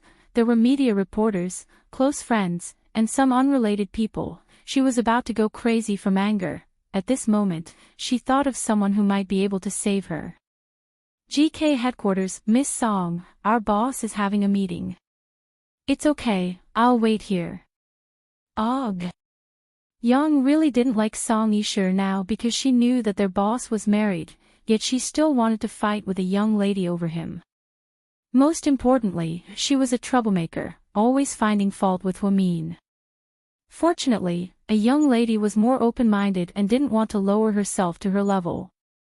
Sometimes, Yang thought that a young lady was actually quite tired. She had to be on guard against all kinds of vixens every day, including Jiang Linyue and Song Yishe. He was even on guard against his cousin who came from the countryside. What Yang didn't know was that his boss was even more tired. He had to be on guard against Su Yu, Hua Xiqian, and even an award-winning actor from out of town. He had to constantly worry about his wife being flirted with. That was enough to worry about. That was why it wasn't easy to live at the top of the pyramid, men and women alike. Song Yisher was determined to not leave until she saw Chin Chu. Chin Chu waited for 40 minutes until it was almost noon before the meeting with the executives came to an end. As soon as he returned to his office, he saw Song Yisher sitting there. Chin Chu, you're back. Song Yisher immediately stood up. Chin Chu turned around and glanced at Yang with a murderous look in his eyes. Boss, I tried to talk to Miss Song, but she refused to leave. She said she had something urgent to talk to you about, Yang said innocently. Chapter 12:20. You can leave now. After Chin Chu finished speaking, he coldly glanced at Song Yisher. What's the matter? Chin Chu, you're the only one who can help me now. My dad is in a meeting in Jing City and can't come back. Other than my dad, you're the person I trust the most, so you have to help me. What's the matter? Seeing Song Yisher speak with tears in her eyes, Chin Chu only felt annoyed. He hated it when women cried and wailed to gain sympathy. His Mian wouldn't be like this. Have you seen the news? What news? The one about me and Hua Xiqian, no. Here's the thing, I was set up by Hua Xiqian. He set me up for his own benefit and forced me to marry him because of my father's status. I don't want to marry him, but there are so many rumors going around that I can't clear my name. Can you help me? After thinking for a while, Chin Chu said something that almost made Song Yisher vomit blood. He said, I think you and Hua Xiqian are a good match. Song Yisher's face turned green when she heard this. She smiled awkwardly.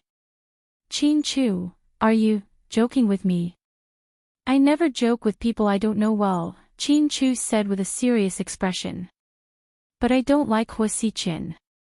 Then why are there photos of you in bed? Chin Chu turned on his phone and saw that his WeChat moments were all over the news. The 3 photos were clear. He raised his phone and showed it to Song Yisher. Song Yisher felt extremely awkward. She exposed photos of her in bed with another man in front of the man she liked. There was nothing more tragic than this. Although she and Hua Xiqian really didn't do anything, who would believe it? Other than the person involved, no one would believe it. Everyone would only believe what they saw with their own eyes. I fell into his trap. Last night, he told me he wanted to talk to me about something at Seductive Fox. I got into his car and was mesmerized by him. Then, he took me to a hotel. That's rape, you know. I'm innocent. It was that despicable Hua Xiqian who framed me. If that's the case, you should tell the police. I can't tell you. It's about my father's and my reputation. Then it's useless to look for me. I can't help you. I was wondering if you could find someone to suppress the public opinion and help me release a statement saying that we were together last night and that those photos were photoshopped.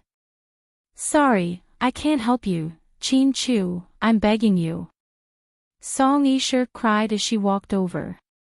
She actually wanted to throw herself into Chin Chu's arms, hug him, and cry. She wanted him to be gentle with her. However, when she rushed over, Chin Chu suddenly dodged. Song Yisher's head hit the tempered glass. There was a loud bang. She didn't expect this, so she saw stars. Sir, what's wrong? Yang, who was outside the door, heard the commotion.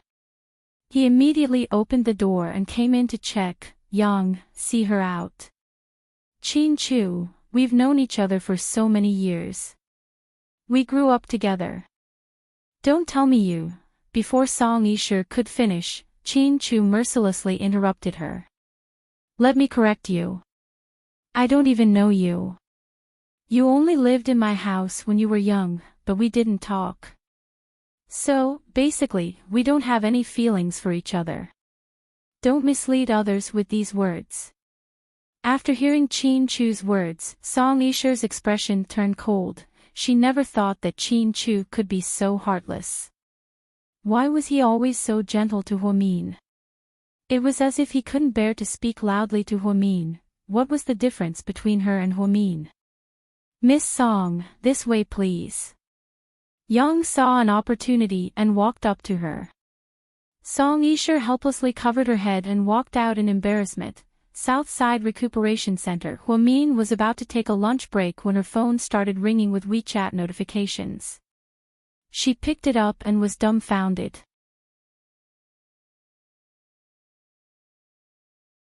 Chapter 12:21. It turned out to be Huamin, Jiang Xiaowei, and Zhu Lingling's WeChat group. As the saying goes, 3 women make a show. This saying was true. Huamin was a person who didn't like to gossip, but after being influenced by the 2 of them, he slowly became one as well. The 3 of them often teased and joked in the group, and sometimes they even dug into the celebrities' private lives. Huamin was busy all morning, so he didn't know about the news about Hua Xiqian and Song Yisher. However, Zhu Lingling and Jiang Xiaowei were the 2 gossipers.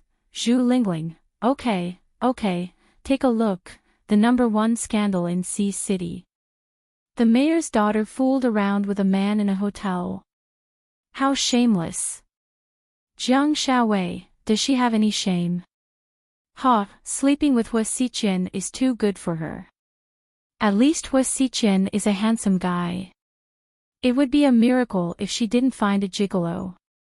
Huamin, everyone, what happened? What do you mean by sleeping together? Who slept with who? Zhu Lingling, Mian, your hospital doesn't have internet. Didn't you see the news? Jiang Xiaowei, here's the link. You're welcome. Please add me. Huamin clicked on the link that Jiang Xiaowei gave him and was dumbfounded.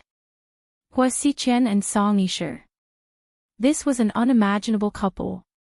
There was no news about them before. What was going on? Huamin, is this real?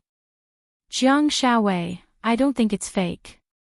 Although they didn't say anything, I asked the technical department to analyze the photo. It wasn't photoshopped at all. The bed photo is real, so they must be having an affair. Maybe it was just a drunken hookup, but they were found out. Huamin, speechless. Zhu Lingling, Hua Xiqian's taste is terrible.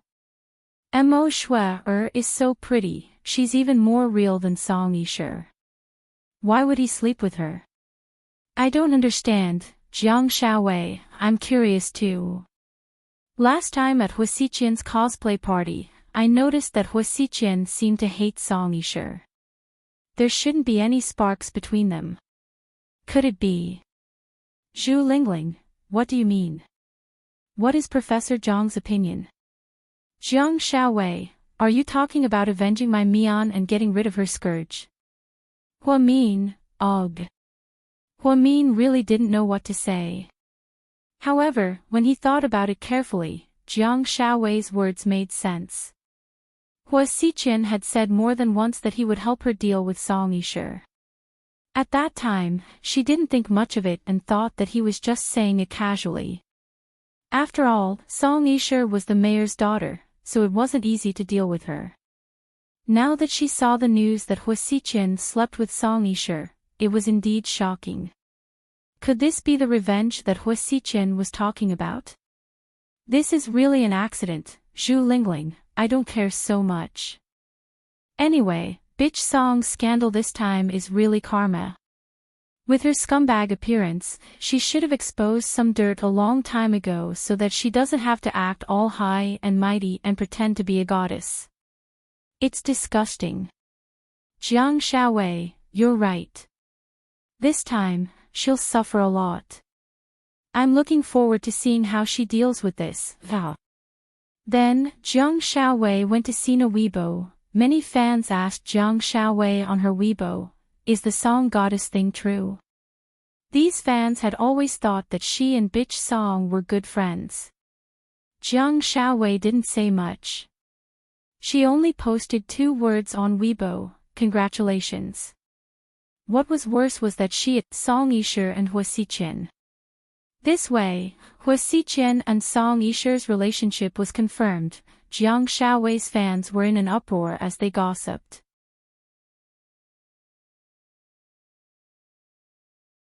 Chapter 12:22. Ha, I told you it was real. Even Dr. Jiang came to congratulate them. Yeah, I didn't think that Song Goddess would fall for President Hua. I heard that President Hua is a playboy. Wow, looks like our Weiwei knows the inside story. Isn't President Hua in a relationship with Mo Shui? Why is he involved with Song Yisher? Gosh, the rich circle sure is messy. Don't talk about Shui, you idiot. Mo Shui's fans went crazy and started arguing. It seems like they're going to announce their relationship soon. Then, a large group of fans went to Song Yisher's Weibo to spam. Song Yisher's most recent Weibo post was last night when she was having a party at Seductive Fox. She took a selfie. It was beautiful. Then, she took a glass of red wine. She wrote, "I've recovered from a serious illness and have been discharged from the hospital. Thank you to everyone who cared about me." Fans started spamming this Weibo post. Goddess, is it true that you and President Hua are together? Sure, why did you choose Hua Xiqian? He's a playboy and has a bad reputation in the circle. Song Goddess, Hua Xiqian is in a relationship with Mo Shui. You need to be careful. Pretty girl, do I have no chance? Boo-hoo, Goddess, when are you going to send us wedding candy? Congratulations, you're finally going to be single. We believe in your taste. It's hard to say right now. Don't make things worse. Our Sure hasn't admitted it yet. It hasn't been confirmed yet. Didn't Dr. Jiang admit it? He even tagged Sure.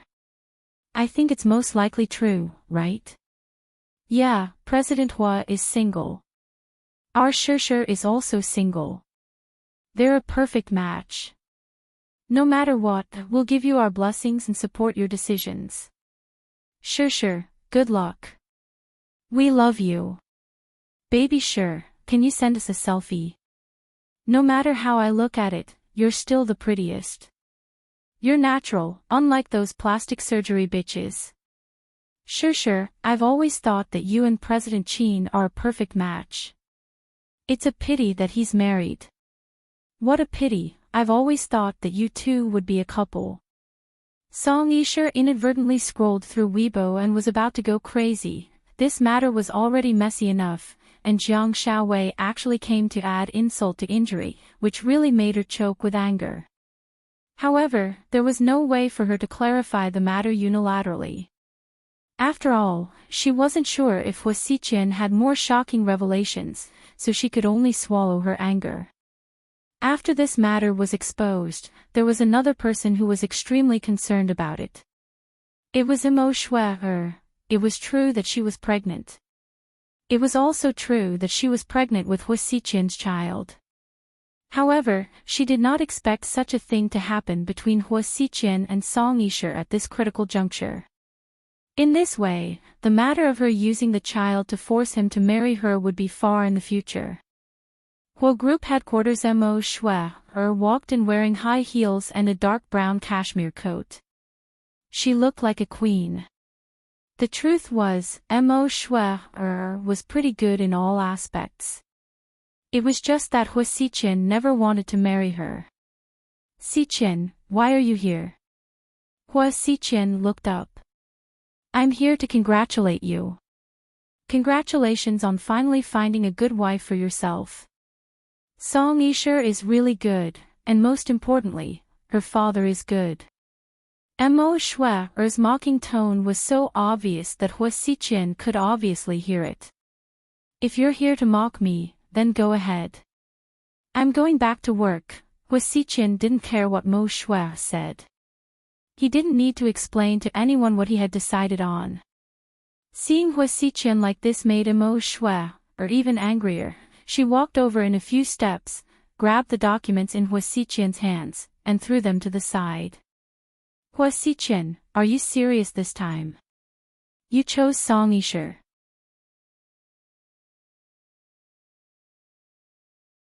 Chapter 12:23. So what? What does that have to do with you? Hua Xichen raised his head and retorted mercilessly. Mo Shue's heart ached as she clutched her stomach. I always thought that even if I couldn't marry you, giving birth to your child would be a blessing. At least, you can't marry me because of someone you like. But, the person you like isn't Song Yisher. Why did you marry her? Didn't you save yourself? Because she has a good father. Hua Xichen didn't think much of it. Mo Shui shook her head. You can fool others, but you can't fool me. With your abilities, you don't need Mayor Song's help. You don't need to sacrifice yourself for them. You're only doing this for one person, right? Upon hearing this, Hua Xiqian's expression changed slightly. Stop trying to be smart with me, it's not good for you to talk too much. Hua Xiqian stared at Mo Shui with a hint of annoyance. Logically speaking, after being together for so many years, they understood each other and their feelings for each other should be quite deep. Even if they didn't love each other, after sleeping with each other for so long, there should be something going on. However, Hua Xiqian felt like Mo Shui was becoming less and less cute. She clearly didn't have a high IQ, but she liked to pretend to be smart. She was always a busybody, and in the past year, she didn't talk much either. He was tired of her, so sometimes, he would rather sleep with young plastic surgery models than touch her. Are you scared? Ha! I'm going to say it. Does she know that you've done so much for her? Actually, you're quite pitiful. You're not even as honest as Su Yu. At least Su Yu dares to speak his mind and tell the whole world how he feels about her. You, on the other hand, are just like a rat who can only hide in the dark and watch her. Or rather, covet her. But she doesn't know what you're thinking. She'll never know, haha. Mo Shui was also triggered by Hua Xiqian and Song Yisher. That was why she said these things without caring about her image. Hua Xiqian was really angry, so he suddenly stood up. She grabbed Mo Shui by the neck, then, he pinned her down and pushed her against the wall. Do you believe that I can make you disappear from this world anytime I want? Then, so what? It doesn't matter if I die or not, but as long as Qin Chu is alive, you will never get Huamin. Hua Xiqian was infuriated by Mo Shui's words. He grabbed Mo Shui's neck and lifted her up slowly. With a bang, he was thrown 3 meters away. Mo Shui felt dizzy from the fall. She lay on the ground, unable to get up no matter how hard she tried. Hua Xiqian was scary when he was angry, but when Hua Xiqian was scary, he was also cold and heartless.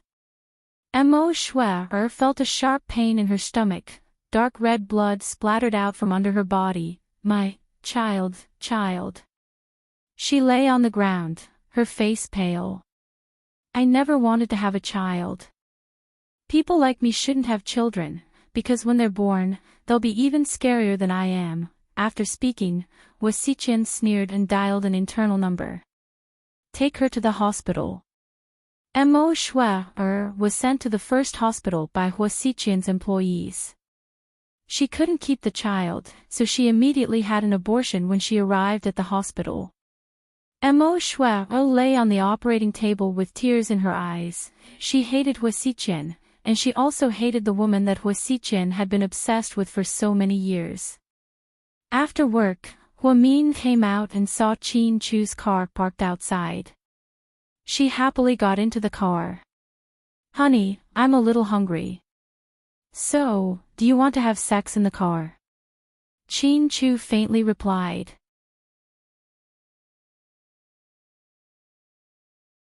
Chapter 12:24. Ahem, what are you talking about? I'm really hungry, not that kind of hungry. She was speechless to have a dirty-minded husband at home. Qin Chu smiled slightly and drove away. What are we eating? Honey. Gao Ran and the others are waiting for us to eat hot pot. Is Bashu restaurant okay? That's great, ah. Hua Min smiled. Bashu restaurant was a special hot pot restaurant that was famous for its spiciness. It was said that the chili oil was made from red peppers that were only found in Sichuan. It tasted incredibly sour. If it was someone who had never eaten it before, they would definitely have diarrhea the first time they ate it. However, the four of them could handle spicy food and couldn't eat anything without it. Upon hearing that they were going to eat hot pot with Gao Ran and Zhu Lingling, Hua Min's mood improved even more. Did you see the news today? Qin Chu asked casually. Huh? Honey, you like to gossip too. Hua Min tilted his head and looked at Qin Chu, amused. It's quite sudden. Me too. My first reaction was that the photo wasn't real, but she slightly said that the photo wasn't photoshopped. She had someone verify it, so it shouldn't be wrong. I'm more curious about Hua Xiqian's motive. Qin Chu felt a little uneasy. Every time Hua Xiqian did something big, he had this feeling. Isn't he trying to suck up to Mayor Song? Qin Chu shook his head. With the Hua Corporation's current power, even without the Song family support, he's like a fish in water. So, there's no need for him to do this. Any socialite would be a good choice. I don't know why he chose Song Yisher. Maybe it's because he thinks she's suitable? Hua Min didn't mention that Hua Xiqian promised to help him get rid of Song Yisher. Firstly, he was afraid that Qin Chu would think too much. Secondly, Hua Xiqian's words might not necessarily be true. It was true that outsiders could not understand the way he did things. At this time, Hua Min's phone rang. Hello. Shue. It was Imo Shue. Hua Min. I had a miscarriage. Ah. Hua Min was surprised again. Didn't Imo Shue just promise her that she would keep the child? Why did she have an abortion so soon? I'm at the hospital. The baby is gone. Imo Shue's voice was weak. What's wrong with you? Is it related to today's news? Hua Min asked. Ha. Anyway, he doesn't care if I live or die. It's good that the child is gone, at least he won't have to suffer with me. Then you should rest well. The company will give you some time off. Don't feel burdened. I know, Hua Min. Do you know why Hua Xiqian did this to Song Yisher? Mo Shue suddenly asked. I'm not sure. Hua Min replied uncertainly, haha. Mo Shue's laughter made Hua Min's hair stand on end. What's wrong? Nothing, I was just asking. Go do what you need to do. Then Mo Shue hung up the phone. Hua Min was confused by the series of events that happened. She had a feeling that the news and Mo Shue's miscarriage had something to do with Hua Xiqian. However, no one could understand that man's thoughts. When they arrived at Bashu restaurant, Gao Ran and Zhu Lingling had already ordered food. The four of them chatted casually in the private room. Just then, Zhu Lingling was scrolling through the news on her phone when she suddenly said, Hey, look, there's news about the Hua Corporation again. Hua Min looked down and saw that it said, the chairman of the Hua Corporation, Mr. Hua Xiqian, has resigned. With 75% of the company's shares, Mr. Hua Xiqian has become the heir to the Hua Corporation. From now on, he will be in charge of the Hua Corporation's lifeline. The old man lost. Hua Min said faintly. Hua Xiqian has been making a lot of moves lately. Is he up to something big? Gao Ran felt like something was wrong.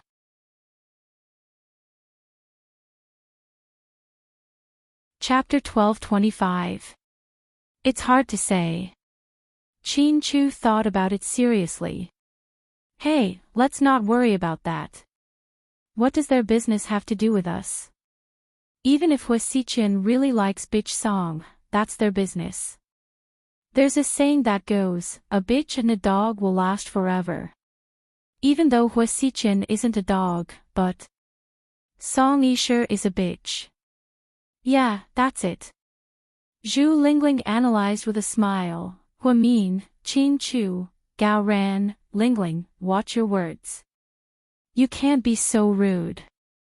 You're going to be a family member of a police officer. Zhu Lingling rolled her eyes at him and retorted, so what if I'm a family member of a police officer? Can't family members speak freely? She's a bitch, but she doesn't let people talk about her. If she doesn't want people to talk about her, then she shouldn't be such a bitch. Okay, let's not talk about this here. The question is, I'm hungry. Can we eat now? Hua Min looked at the boiling hot pot and was about to drool. Maybe it was because she had a lot of work, she was busy all afternoon and didn't eat much for lunch, so she was especially hungry. You've been eating a lot lately. What's going on? Are you pregnant? Screw you. Hurry up and eat, I'm starving. Hua Min was speechless. Hurry up and tell me, are you pregnant? Zhu Lingling also wanted Hua Min to be pregnant. Therefore, she was more anxious than she was. I'm really not pregnant, sis, my period just came. After Hua Min finished speaking, even Gao Ran looked awkward. Ahem, do you have any plans for the end of the year? Aren't you guys going on vacation? Gao Ran changed the subject. No, I'm staying at home with Mian's mom, Qin Chu said faintly.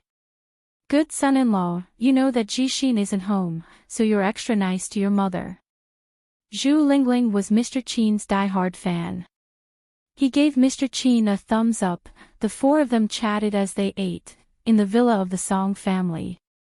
The coverage of this incident was so good that it became a big drama. Almost every day, the media would talk about this matter. Lady Song would be surrounded by the media as soon as she stepped out of the house. Song Yisher was so scared that she didn't even dare to leave the house. Initially, he thought that he could just drag it out and wait for Mayor Song to come back.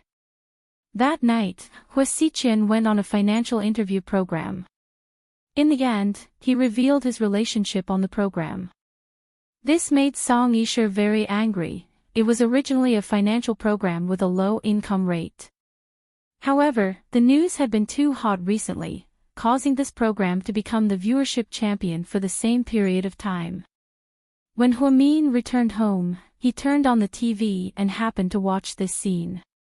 It was supposed to be a program about stocks, but at the end of the segment, the host suddenly asked, President Hua, since the news has been quite popular lately, I would like to gossip a little.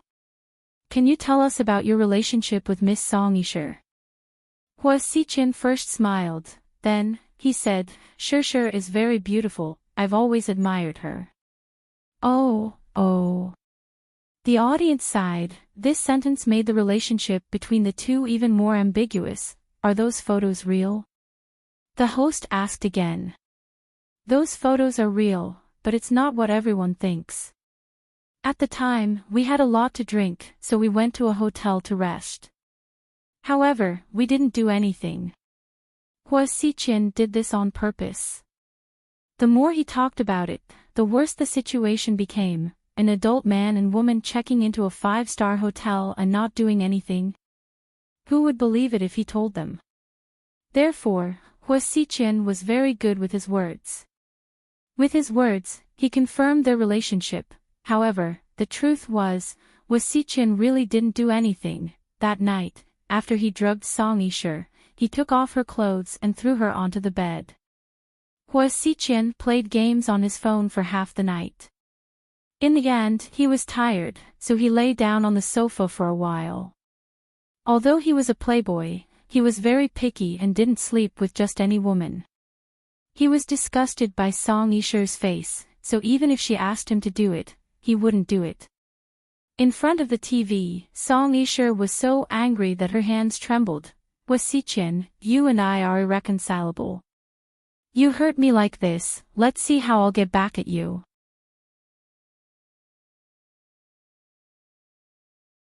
Chapter 1226. Hua Xiqian's visit unintentionally pushed the issue to the climax. 2 days later, Song Yishe put on a pair of sunglasses and discreetly sat in her chauffeur's Audi A8 to pick up Mayor Song at the airport. She originally thought that she would be discreet and wouldn't be discovered, but she was still surrounded by paparazzi. "Miss Song, did you and Mr. Hua Xiqian announce your relationship?" "Miss Song, there are rumors that you wanted to interfere with President Qin and Lady Qin's marriage. Is that true?" "Miss Song, what do you think about what Hua Xiqian said last night?" "Miss Song, out of all your suitors, is Mr. Hua the most outstanding? Is the Hua Corporation the company that Mayor Song wants to support?"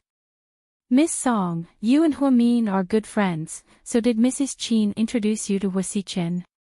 Has the wedding date been set? Will it be in China? Will you work at the Hua Corporation after marriage? Will you still be in art school? Did Mayor Song agree to your marriage? Can you tell us more about it? There are also rumors that you two weren't close before. Was it a mistake after drinking? After all, you're both adults.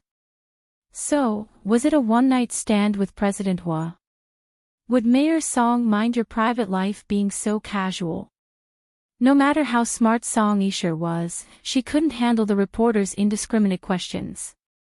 She was completely stunned, her face was dark and she didn't say a word. Under the guidance of her bodyguard, she went straight to the VIP lounge. After entering, she took off her sunglasses and threw them on the table.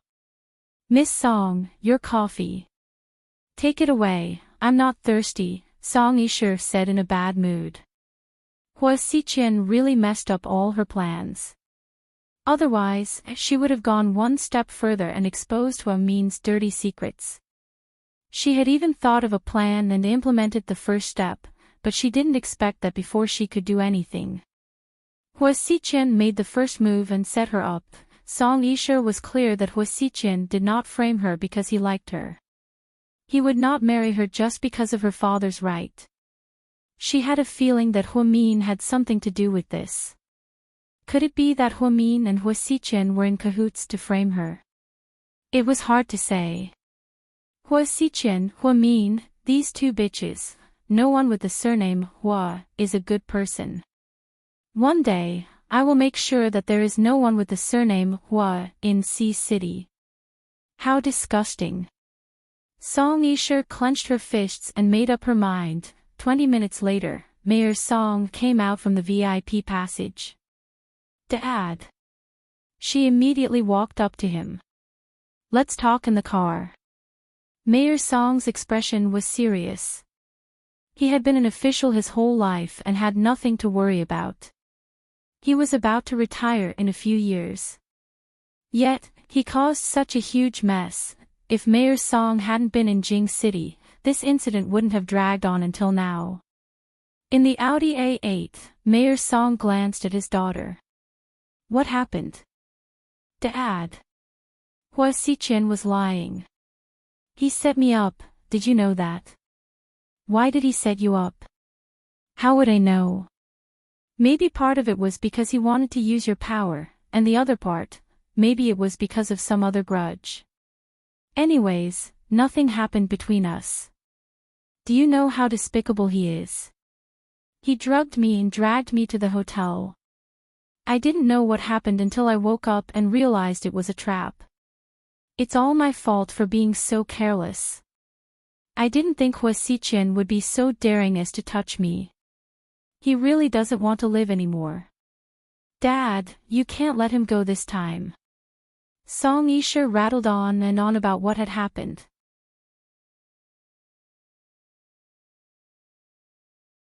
Chapter 1227. Mayor Song listened to her quietly. "Dad, why don't you call the police and arrest him? He's a criminal. He drugged me and then kidnapped me. Yes, we can also charge him with rape. What do you think?" For the past few days, Song Yishe had been thinking about how to deal with Hua Xiqian. After all, her father wasn't the mayor for nothing. Sure, it's not that simple. If he was an ordinary man, it might be possible, but he's Hua Xichin. I've been investigating him for the past 2 days. He's very powerful and has a good relationship with many government officials. His influence in the city is also deeply rooted. If we arrest him for no reason and we don't even have evidence, something will happen. He's just an ordinary entrepreneur. How can he be so powerful? An ordinary entrepreneur? Who told you he's an ordinary entrepreneur? Mayor Song coldly glanced at his daughter's face. Isn't he? Song Yisher was confused. Of course not, he's a complicated person. He has connections with foreign forces. Anyways, we can't touch him. Then what should we do now? The news is getting out of hand and I don't want to affect you because of me. Mayor Song was silent for a long time. Finally, he made a decision: marry him. Dad, are you stupid? Song Yisher immediately exploded. I'm not stupid. You're the one who's stupid.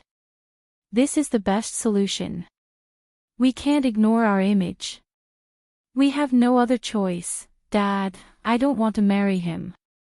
I want to kill him right now. This is only a temporary solution. After you get married, you can find an excuse to get a divorce. But right now, we have to get married. Otherwise, we won't be able to stop people from talking. Dad, but Song Yisher wanted to say something, but Mayor Song stopped her with one sentence. No buts. If you still care about my reputation and the Song family's reputation, then listen to me. Tomorrow, you can hold a press conference and announce your relationship. Didn't Hua Xichin say that he wants to marry you? Then get married. Mayor Song's words were a done deal. Song Yisher's heart fell to the bottom once again. She thought that when her father came back, he would think of a way to salvage the situation. Who knew that her father would actually ask her to get married? She was so angry.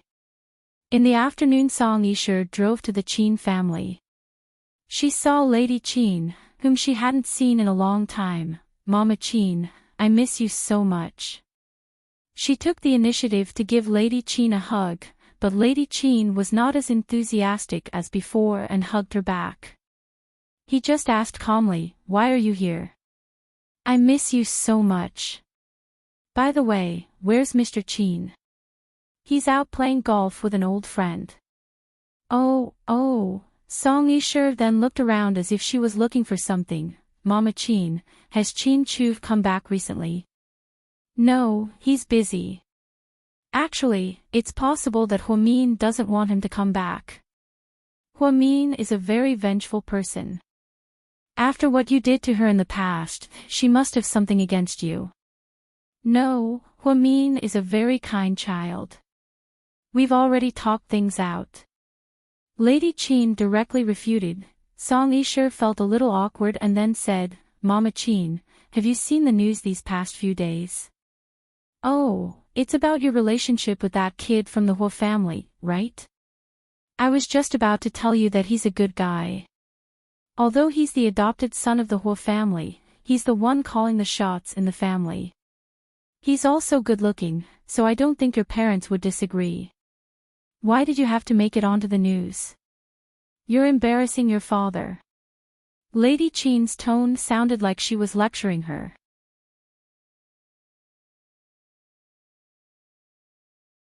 Chapter 12:28. Mama Qin, that's not true. I'm not in a relationship with him, he set me up. Set you up?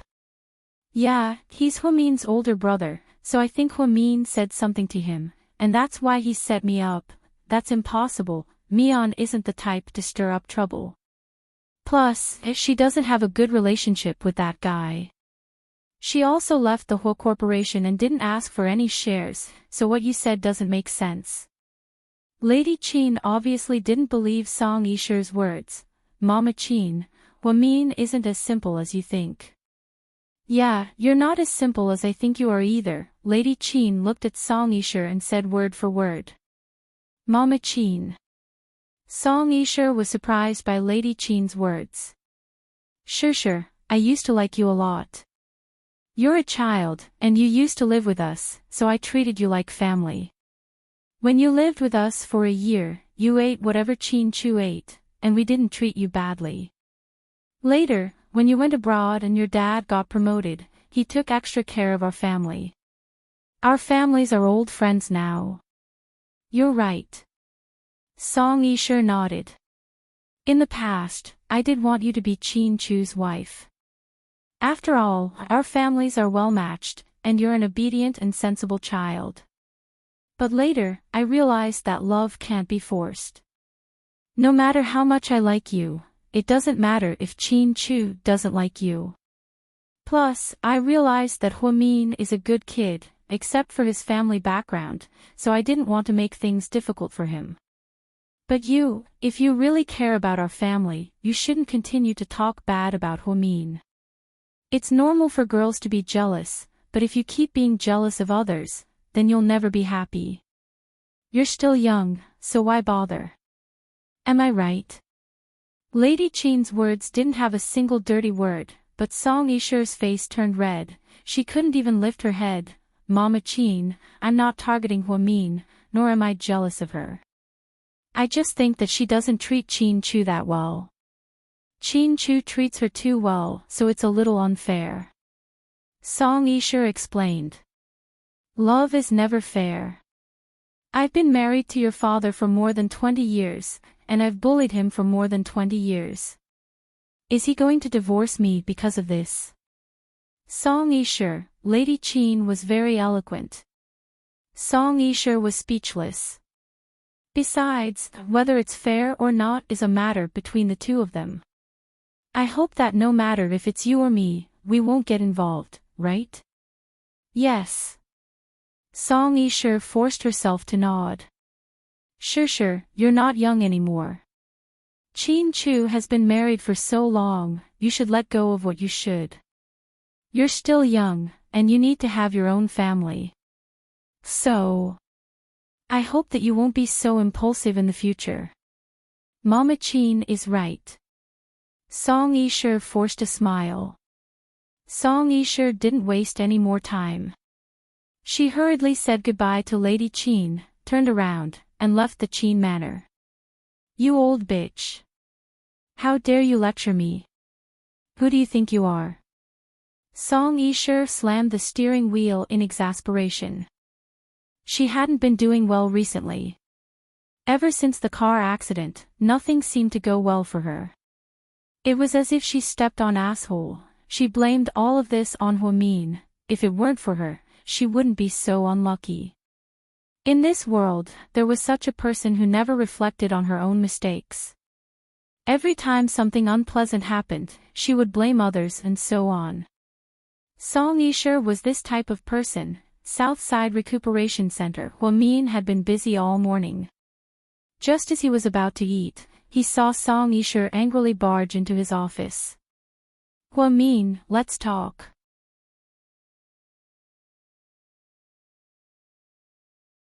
Chapter 12:29.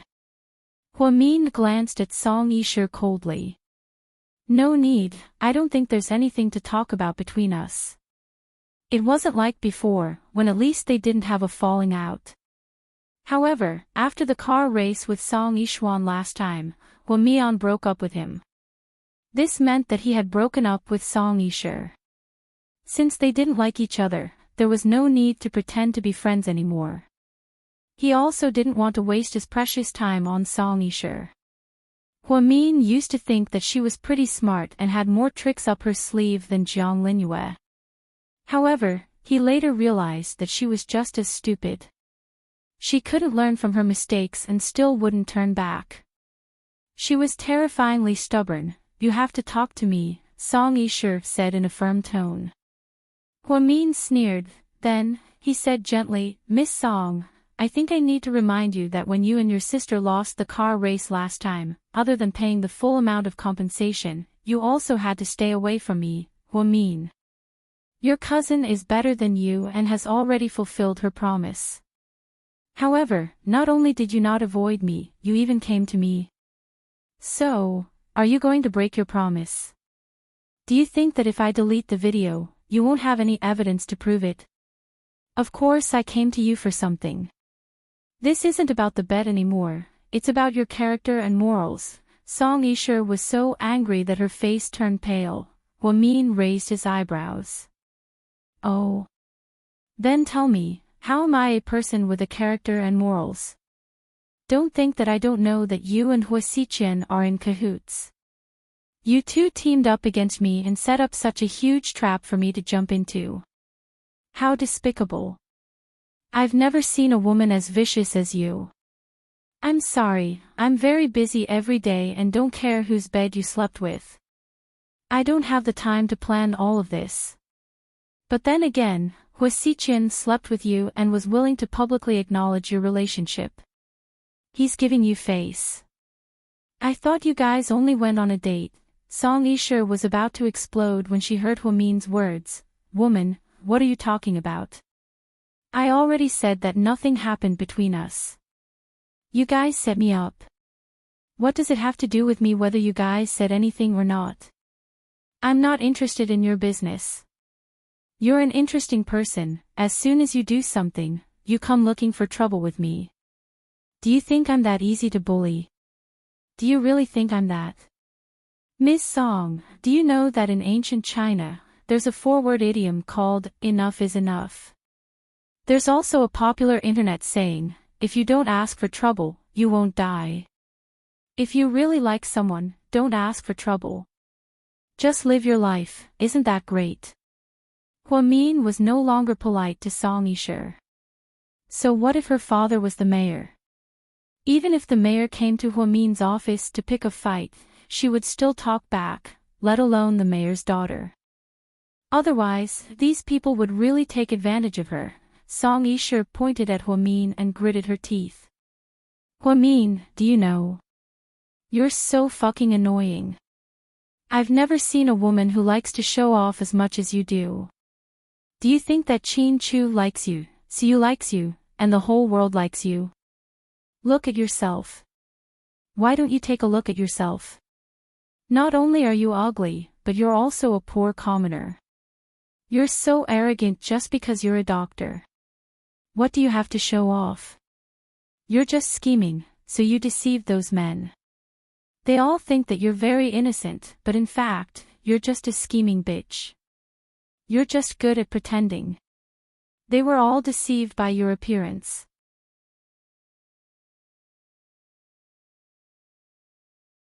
Chapter 12:30. Let me interrupt you for a second.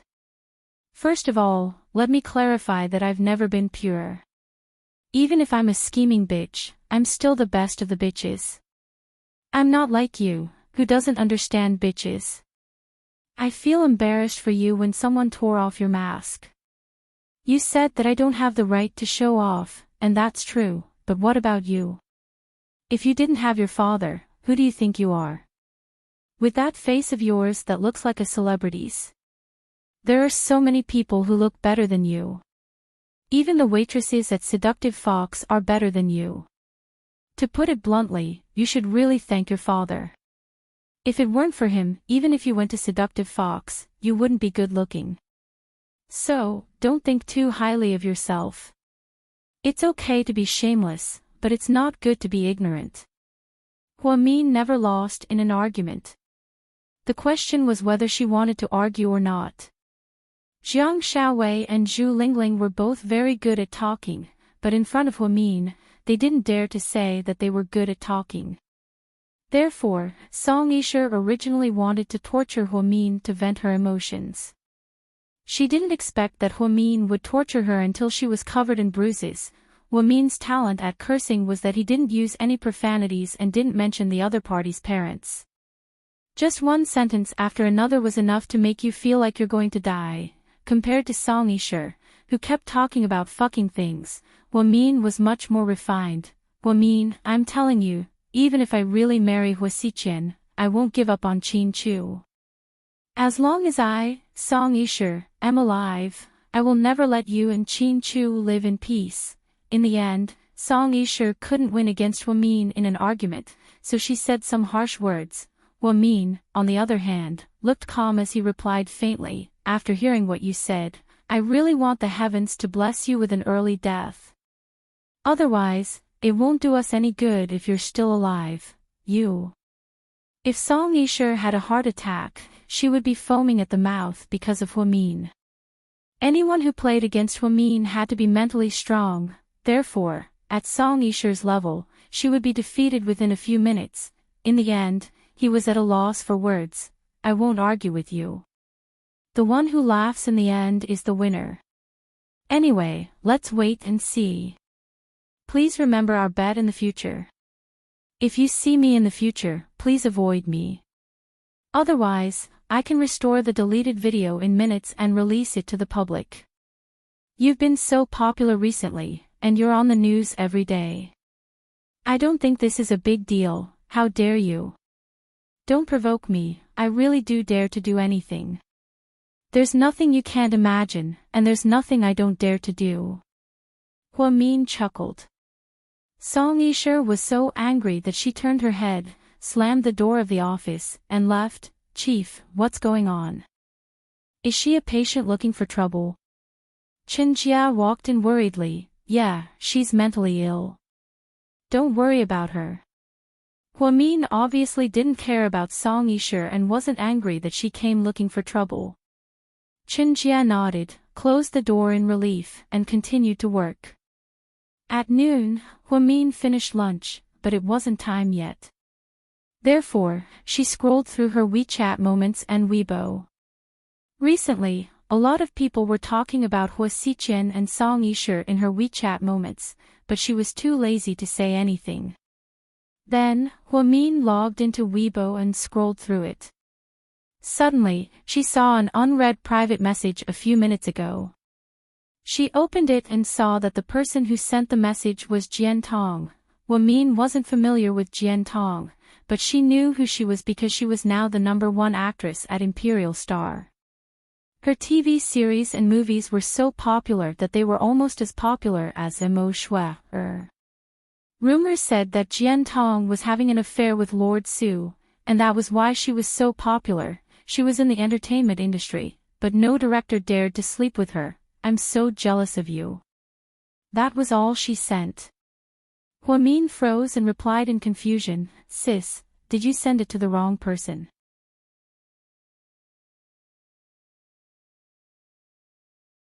Chapter 1231.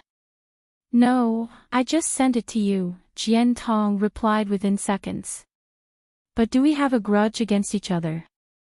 Huamin felt like he had never spoken to Jian Tong before. The last time they met was in the hallway of Seductive Fox.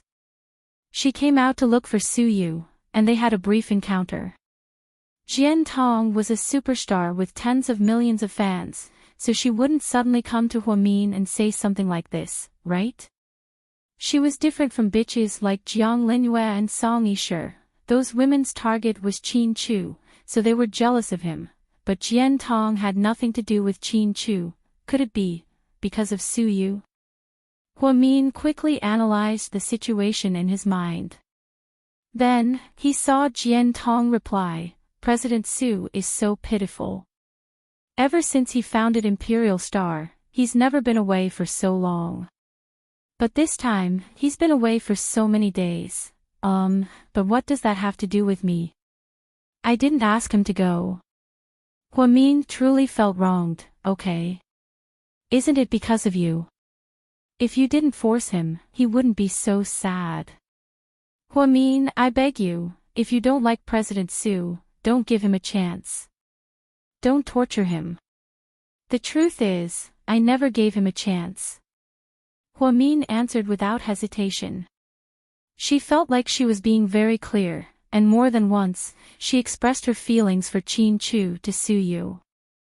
This time, when Su Yu left, she didn't send him off no matter how much Tang Chuan begged her.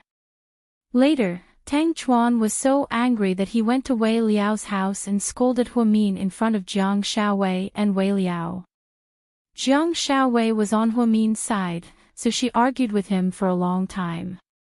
In the end, the two of them were quite unhappy. This was all because of the matter between her and Su Yu. But in fact, Huamin felt that there was nothing between him and Su Yu. not even a little ambiguous. Therefore, Jian Tong's accusation made her feel even more wronged than President Su. That guy looks like a playboy, but he's actually very loyal.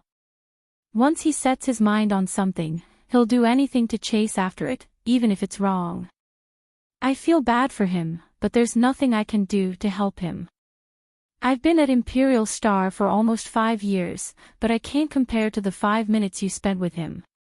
I'm really jealous of you, but at the same time, I'm also envious of you.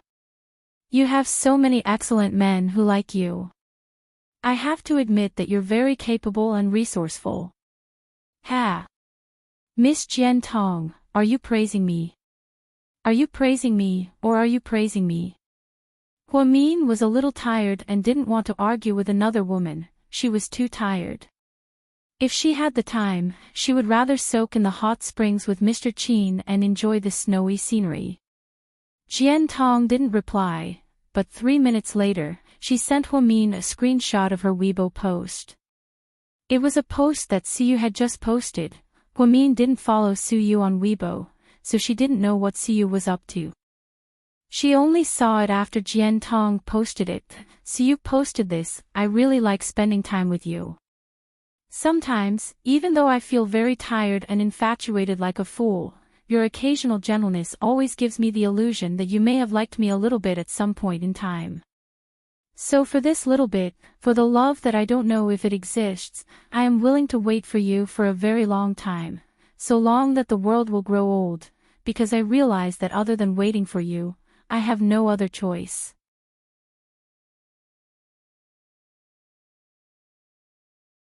Chapter 1232.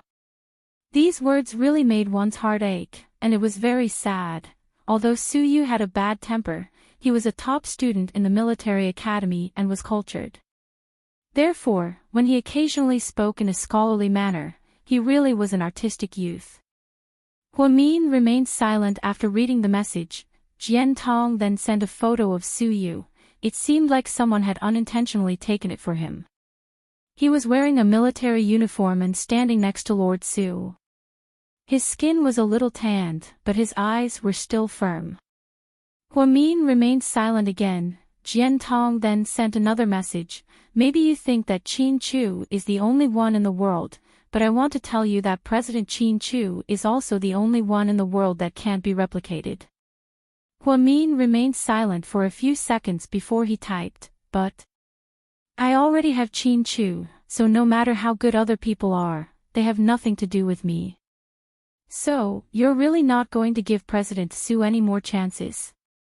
Huamin didn't reply to Jian Tong because the answer to her question was obvious. Jian Tong's question was meaningless. After a minute of silence, Huamin also posted something on Weibo.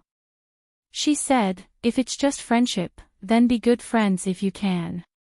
Don't be so greedy. Love is too extreme, it's either forever or forever. Huamin's words were obviously meant for Suyu. She hoped that he would understand her feelings and let go. Suyu did see it, and he felt very conflicted after reading it.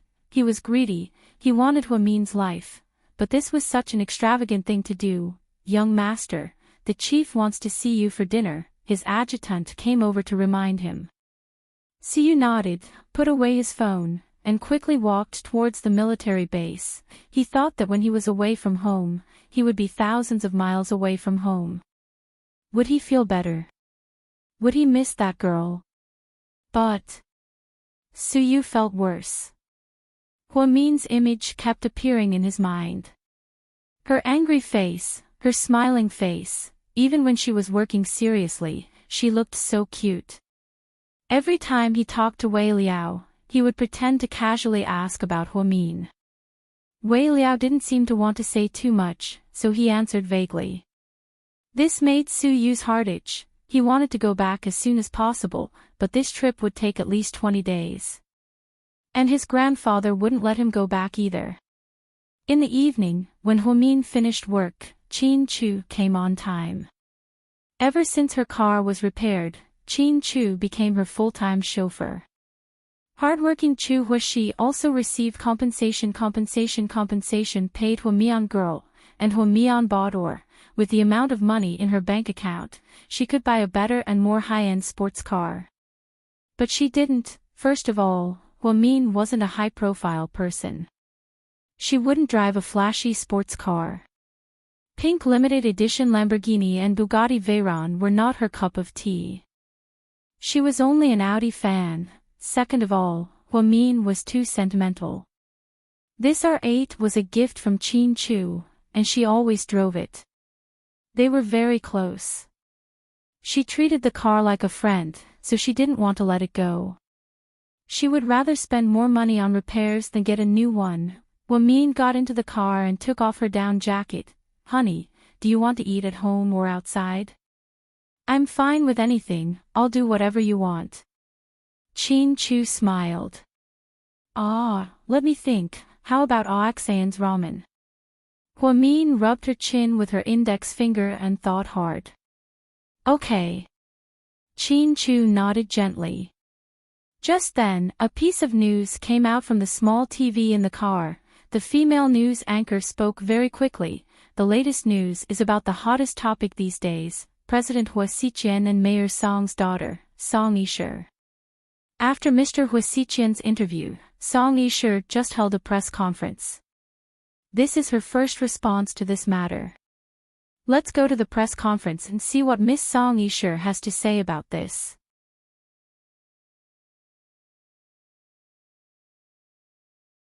Chapter 1233. Hua Min stared intently at the TV screen. Chin Chu, on the other hand, wasn't interested in this. He focused on driving and looked straight ahead. On the TV, Song Yishe was holding a press conference in a white mink coat, a black miniskirt, and tall boots. Hua Min saw a lot of reporters taking pictures. It was a huge scene. Song Yishe maintained her usual fake smile as she faced the media. "Okay, you can ask questions now. Come one by one, it's orderly," Song Yishe's assistant said to the reporters.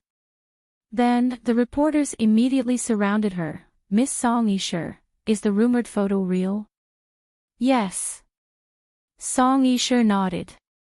"Then what's your relationship with the president of the Hua Corporation, Hua Xiqian?" Song Yishe moved her lips and continued to smile. "We used to be friends. Then, President Hua expressed interest in me and pursued me for a while. That's when we started dating." After she said this, the crowd went into an uproar. No one expected her to admit it so quickly. "So, you and President Hua are lovers?" "Yes." "Then what do you think of the rumors that you and President Qin of GK have an ambiguous relationship?" Hearing a reporter mention Chin Chu, Hua Min was very displeased. "Damn, my husband is being dragged into this." Chin Chu smiled, raised his right hand, and lovingly pinched Hua Min's cheek. "President Qin and I have always been friends, just normal friends. Don't misunderstand, there's no ambiguous relationship between us. Plus, Lady Qin and I are friends. Those rumors are all false." Hua Min sneered. This woman's face doesn't even blush when she lies. She's been through a lot. "Miss Song, there's a video of you, Miss Song Yishuan, and Lady Qin on the internet. Did some netizen say that your cars look like yours?" "I'm sorry, I have no idea what you're talking about." "What racing? What Xianxian?" Song Yishe continued to play dumb. "But in the video." Before the reporter could finish his question, he was interrupted by the staff. "I'm sorry, friends from the media. Today, Miss Song's press conference is a response to her relationship with Mr. Hua. Please don't ask other irrelevant questions. Thank you." "Miss Song, what is the mayor's opinion on your choice of President Hua?" "My family is more democratic. My parents respect my opinion. What I choose is what they like." After Song Yishe finished speaking, the audience began to applaud. "She's so good at acting. It's such a pity that Song Yishe didn't enter the entertainment industry. She's definitely an award-winning actress. She's so good at acting." Huamin sighed. Award-winning actresses also have to be virtuous and talented. Not just anyone can take that title. Don't tarnish the title of award-winning actress, Qin Chu interrupted. Huamin put his arm around Qin Chu's shoulder and asked intimately, "Honey, Song Yisher was screaming about this morning. At the time, I felt like she really hated Hua Xiqian. Why did she suddenly hold a press conference and admit it? That's weird. I don't think she can clean up the mess. Hua Xiqian probably has more information on her, so she's afraid of exposing it." Qin Chu was smart and hit the nail on the head. "You're right, honey. Your analysis makes sense. You're so smart." Huamin looked at Qin Chu with admiration. "If I wasn't smart, how could I trick you into marrying me?" Qin Chu laughed. "Huh, great. So you admit that you tricked me into marrying you. Hurry up and give me a wedding gift. You married me and I haven't officially given you a betrothal gift. I don't have a problem with the wedding gift, but can I criticize you a little?" Qin Chu tilted his head and looked at Huamin with a serious expression. "What?" She looked at Qin Chu in confusion. She didn't know what she had done to deserve his criticism.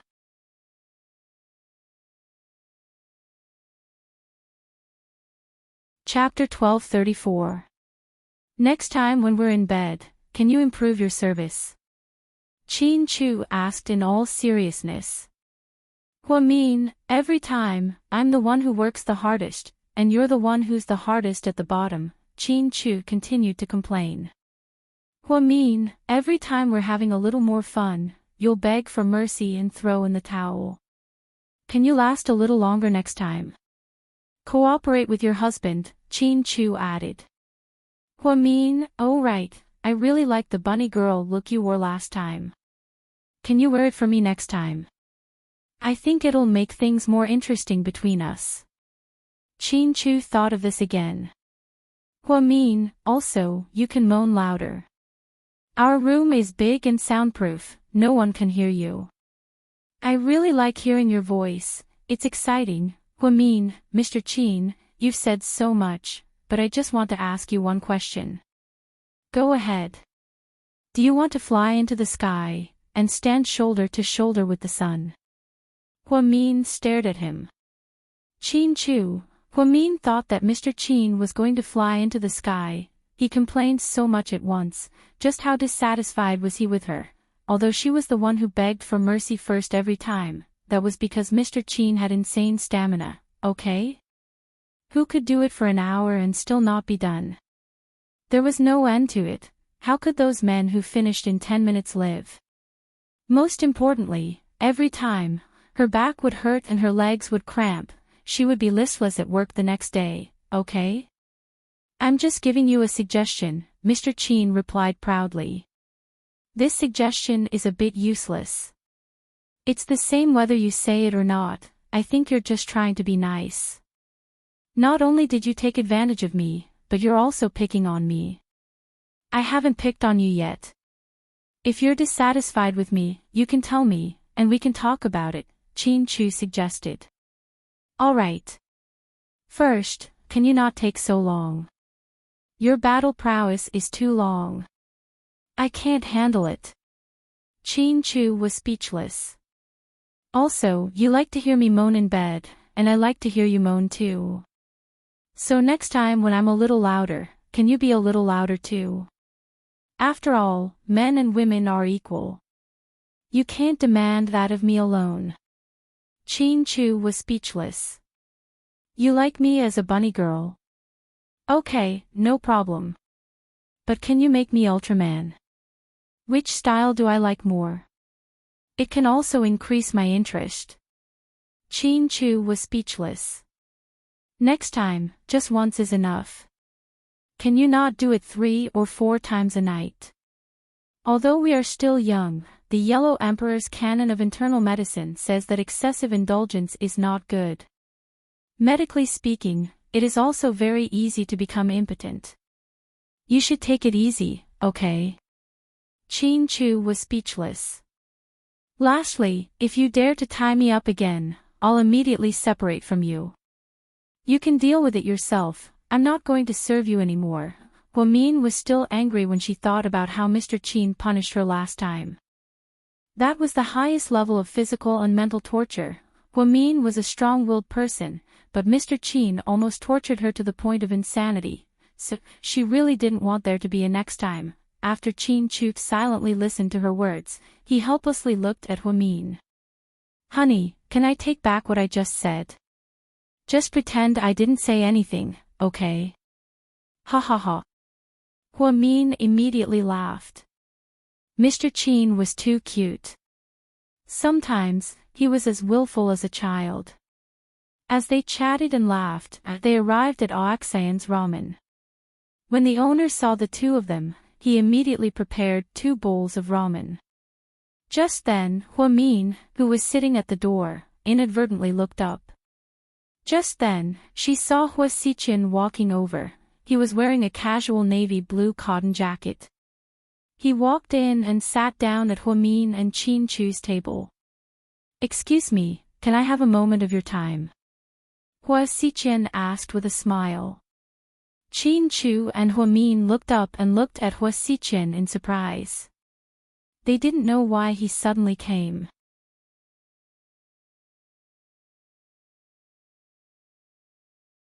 Chapter 1235. Go ahead. Min nodded and looked at Hua Xichen. He took out a red invitation from his bag and casually threw it on the table. In 7 days, Song Yisher and I will be getting married. You guys are welcome to the wedding. Min was speechless. Chin Chu was speechless. Why are you guys so surprised? Didn't you guys see her press conference? Hua Xichen continued to smile. I saw her admit your relationship, but isn't it a little too rushed to have a wedding in 7 days? Min was a little surprised. What's so rushed about it? Money is the only thing in this world, everything can be done in minutes. The wedding is a one-stop package. The wedding banquet is also a set meal, you just have to pay for it. It's going to be held at Shangri-La, little sister Mian, don't come empty-handed. Hua Xichen looked at Min and smiled meaningfully. Am I such a disloyal person? Min was a little speechless. It wasn't her style to go to a wedding empty-handed. Back when Ning Ziyuan and Wu Xiaoxue got married, she spent 200 yuan on it. I'll be there on time, Chin Chu said faintly as he held on to the invitation. That's good, then I won't delay your meal. See you later. After speaking, Hua Xichen didn't stay any longer. He got up and walked out. That's so sudden. Hua Xichen must be planning something, I have a feeling. After Hua Xichen left, Chin Chu wasn't in the mood to eat. The faint feeling of uneasiness in his heart began to stir. It wasn't that he was overthinking, but Hua Xichen's way of doing things was too strange. He didn't play by the rules at all. The more unpredictable he was, the more worried he was. What's wrong, honey? Min asked when he saw Chin Chu's worry. Anyway, we can't let our guard down for the time being. I have a feeling that something is going to happen. It can't be. Isn't it great that they're getting married? It just so happens that they're the same kind. Hua Xichen likes to wear masks, and so does Song Yisher. It's best that they get married so that they won't harm others. I'm afraid the marriage is a conspiracy. Chin Chu said quietly. Whether it's a scheme or not, that's their business. It has nothing to do with us. Don't worry, hubby. Min gently placed his hand on Chin Chu's palm. Trying to pacify him. However, Chin Chu's expression still looked very serious. Seeing that neither Chin Chu nor Min had eaten much, the two of them came out. It was the end of the school day for second high. A boy and a girl in school uniforms passed by. Mimi, which university do you plan to go to? I haven't thought about it yet. There's still more than 6 months until the college entrance exam. What's the rush? Come to Jing City with me. My parents want me to go to Jing City so that we can study abroad together. Your family is rich. You can go to any country, but I can't, the girl said with a sense of inferiority. I'll ask my parents to arrange it for you. Let's go together. I don't want to, I don't want your mom to look down on me.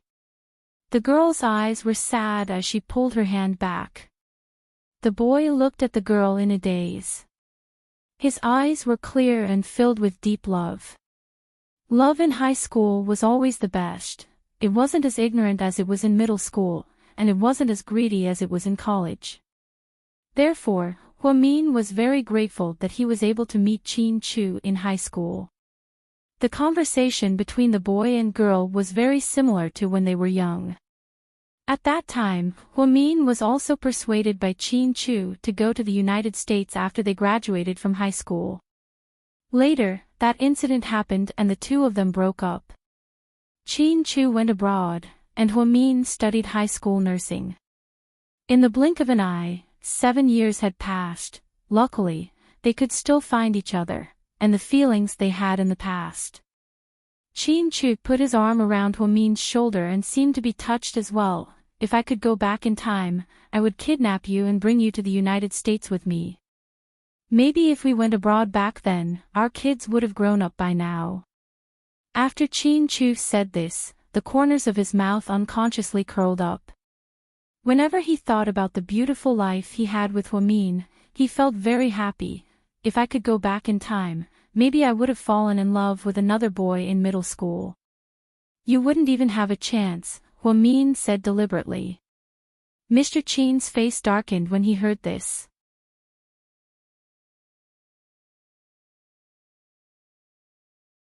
Chapter 1236.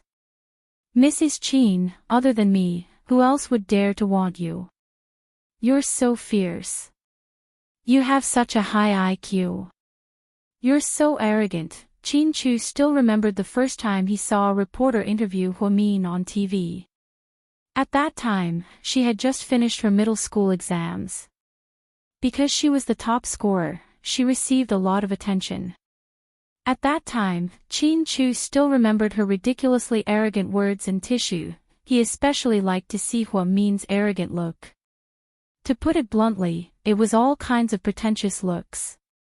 For the 3 years of high school, Huamin was always tearing people apart. She teared up with girls who were jealous of her studies, girls who liked Qin Chu, and girls who slandered her behind her back. At that time, Huamin was the outgoing type. She was flamboyant and high-profile. She and Zhu Lingling would be invincible if they worked together. He remembered that there was once a senior who brought 5 or 6 girls with her and they were all holding wooden clubs. They surrounded Huamin and Zhu Lingling in a narrow alley near the school. At that time, there were only 2 Huamin and 6 or 7 of the other party. And with weapons, everyone thought that they would lose miserably. In the end, although Huamin and Zhu Lingling were injured and beaten up badly, Zhu Lingling's arm was even dislocated. However, the senior who led the other party was basically beaten up by Huamin. Because there were so many people and it was difficult to deal with, Huamin simply grabbed the leader of the woman and beat her to death. No matter how many clubs fell on her body, she endured the pain and rode on the leader of the woman to beat her up. Later, Huamin and Zhu Lingling were injured.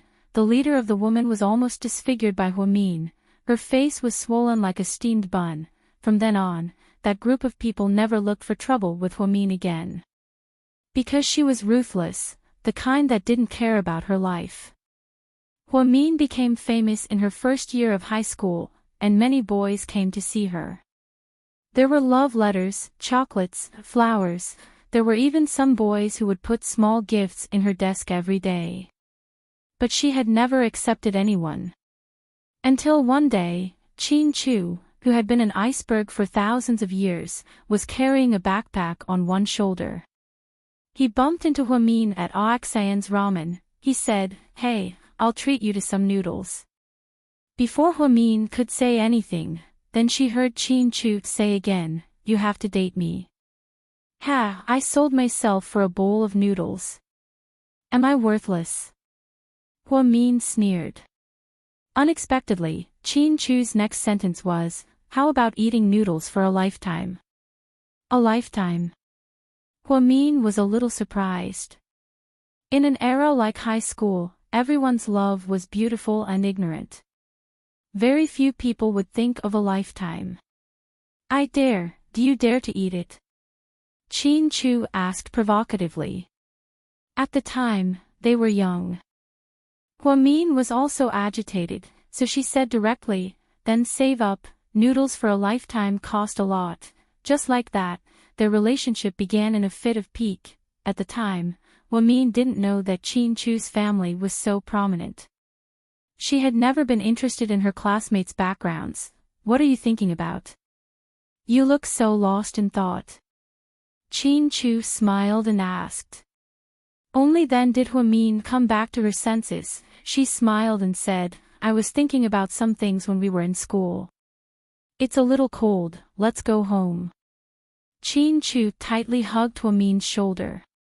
He protected her in his arms, he shielded her from the bone-chilling wind. Just then, Hua Min's phone rang. "Mom." "Okay, I got it, I'll be right back." "What's wrong?" Chin Chu asked. "My mom said something went missing at home, so she wants me to go back and take a look." "Let's go." Then, Chin Chu drove Hua Min directly to Sky Blessing Court. As soon as they entered, they saw Yang Meirong sitting in the living room dejectedly. She didn't look good. "Mom, what went missing at home?" Hua Min asked curiously.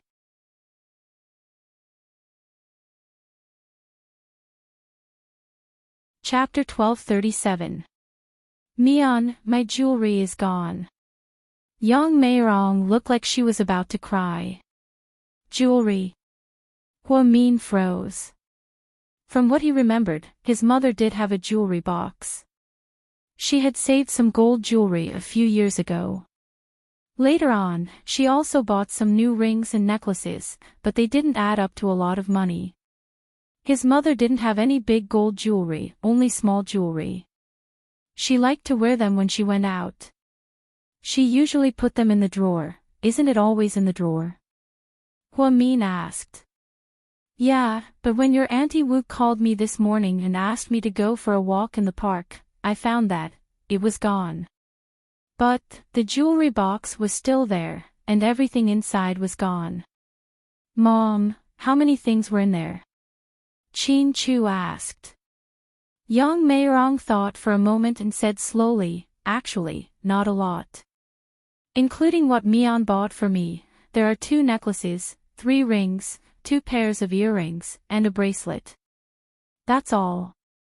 Altogether, it should be around 20 to 30,000 yuan. It's not a lot, but it's all gone so suddenly. I don't feel good about it." Yang Meirong was in a bad mood. She sat there listlessly. Hua Min walked over and sat down beside her. "Mom, are you sure you just lost it today? Did you see it yesterday?" "I'm not sure, because I haven't worn it in a long time. I don't usually open the box to look.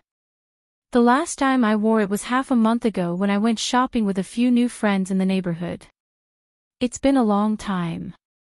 I just remembered it when I was about to wear it again today. This guy's good, it's all gone. Mom, don't worry. Mian and I will buy you another set." Chin Chu comforted his mother-in-law. "Hey, you kids, I know you have good intentions, but it's not about the money right now. It's not about the money, nor is it about the money. It's about how everything disappeared out of nowhere. Did a thief come in? But it shouldn't be. I've moved here for a while and the security here is pretty good. Jixin said that there are surveillance cameras at the door and outside every house.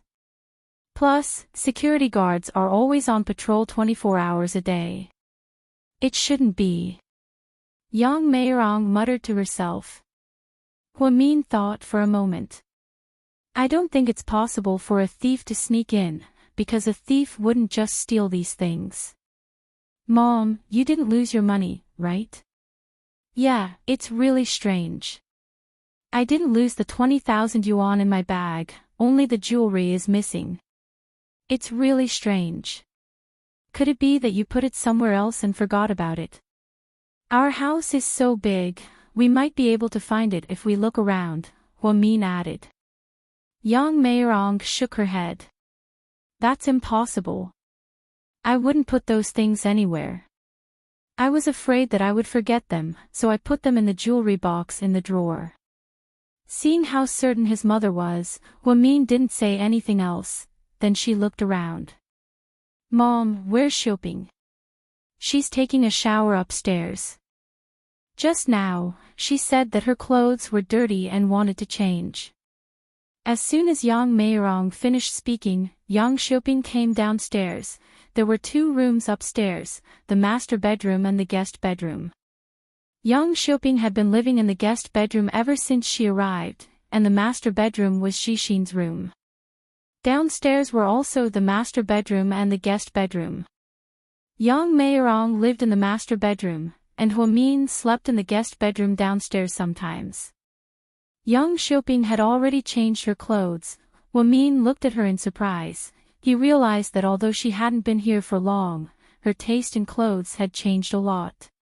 She was no longer wearing an old-fashioned shirt, long pants, and floral skirt. Now, she was wearing a lotus-leaf sleeve dress. The dress wasn't very long, and most of her thighs were exposed. Her hair was no longer in 2 braids. Instead, her hair was loose, and it was very black and straight. She even put on makeup and looked very formal. Cousin, brother-in-law, you guys are here. Yang Shopping smiled. Huamin nodded with a smile. Yeah, your auntie lost her jewelry and is in a bad mood. She asked us to come back and see what we can do. After speaking, Huamin carefully looked at Yang Shopping's face.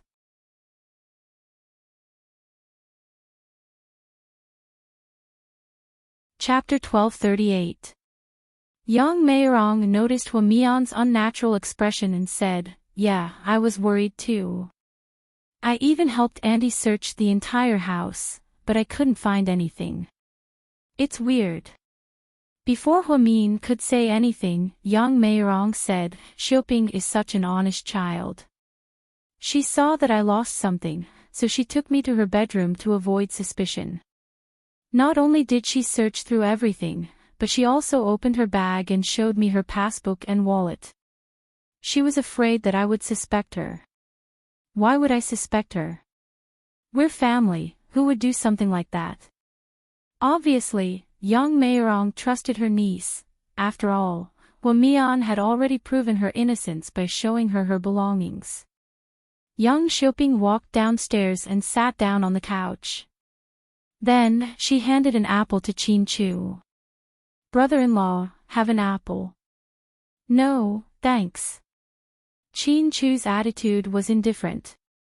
Then, she took out an orange and handed it to Huamin. Cousin, I bought this for Auntie. It's really sweet. Okay, thank you. Huamin didn't reject the orange. Instead, she picked it up and ate a piece. Then, Yang Shopping continued, Auntie lost something, and it's quite awkward. I'm the only guest in the house, and no one usually comes here, so I'm definitely the prime suspect. In order to clear my name, I had no choice but to prove myself. Since the item wasn't with me, and I didn't have any more money in my bag or card, I didn't sell it for money. Oh right, I still have a bank card that's connected to my phone. I even showed Auntie the bank balance on my phone. It's a little embarrassing, but the balance on that card is only 128 yuan. I've been here for so long, but I haven't looked for a job. I'm so embarrassed. Huamin looked at Yang Shopping in surprise. Shopping, you've changed a lot since you came. Huh? Really? Yang Shopping didn't know what Huamin meant, so she looked a little uncomfortable. Yeah, not only did you change your taste in clothes, but you also changed the way you talk. Also, you're a fast learner. You even have an advanced mobile banking app. You're pretty smart. Haha, that's nothing. I'm young and eager to learn, so I bought a lot of books to read. People say that people in the city are more cultured, so I just want to be a cultured person. Min was truly surprised by Yang Xiuping's recent change. She looked at Yang Xiuping's clothes. They weren't expensive, just the kind that could be bought online for a few hundred yuan. She didn't even know the brand of shoes she wore. Yang Xiuping herself, indeed, she's dispel everyone's suspicions, but she couldn't have lost by herself. If a thief didn't come, someone would have taken her something. She knew where she left her stuff was, so she. No wonder his mother couldn't figure it out and came to Huamian. Min smiled as he looked at Yang Xiuping. You're right, it's a good thing that you've become more cultured. Okay, let's not talk about the lost stuff. It doesn't cost much anyway, I'll buy it for you later. Mom, Chin Chu and I both want to eat your beef patties. Do you have any beef at home? Oh, yes, there's more in the fridge. I'll go make it now.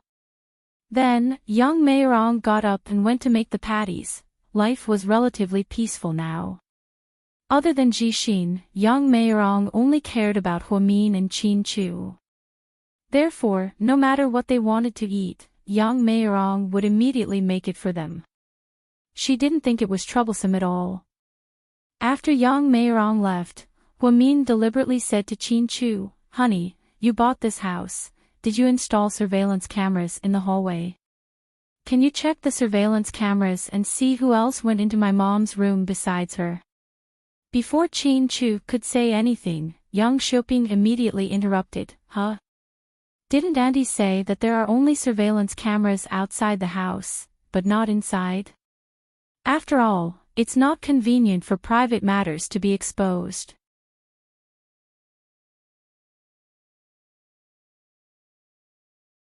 Chapter 1239. Oh. Look at my brain, I forgot about it.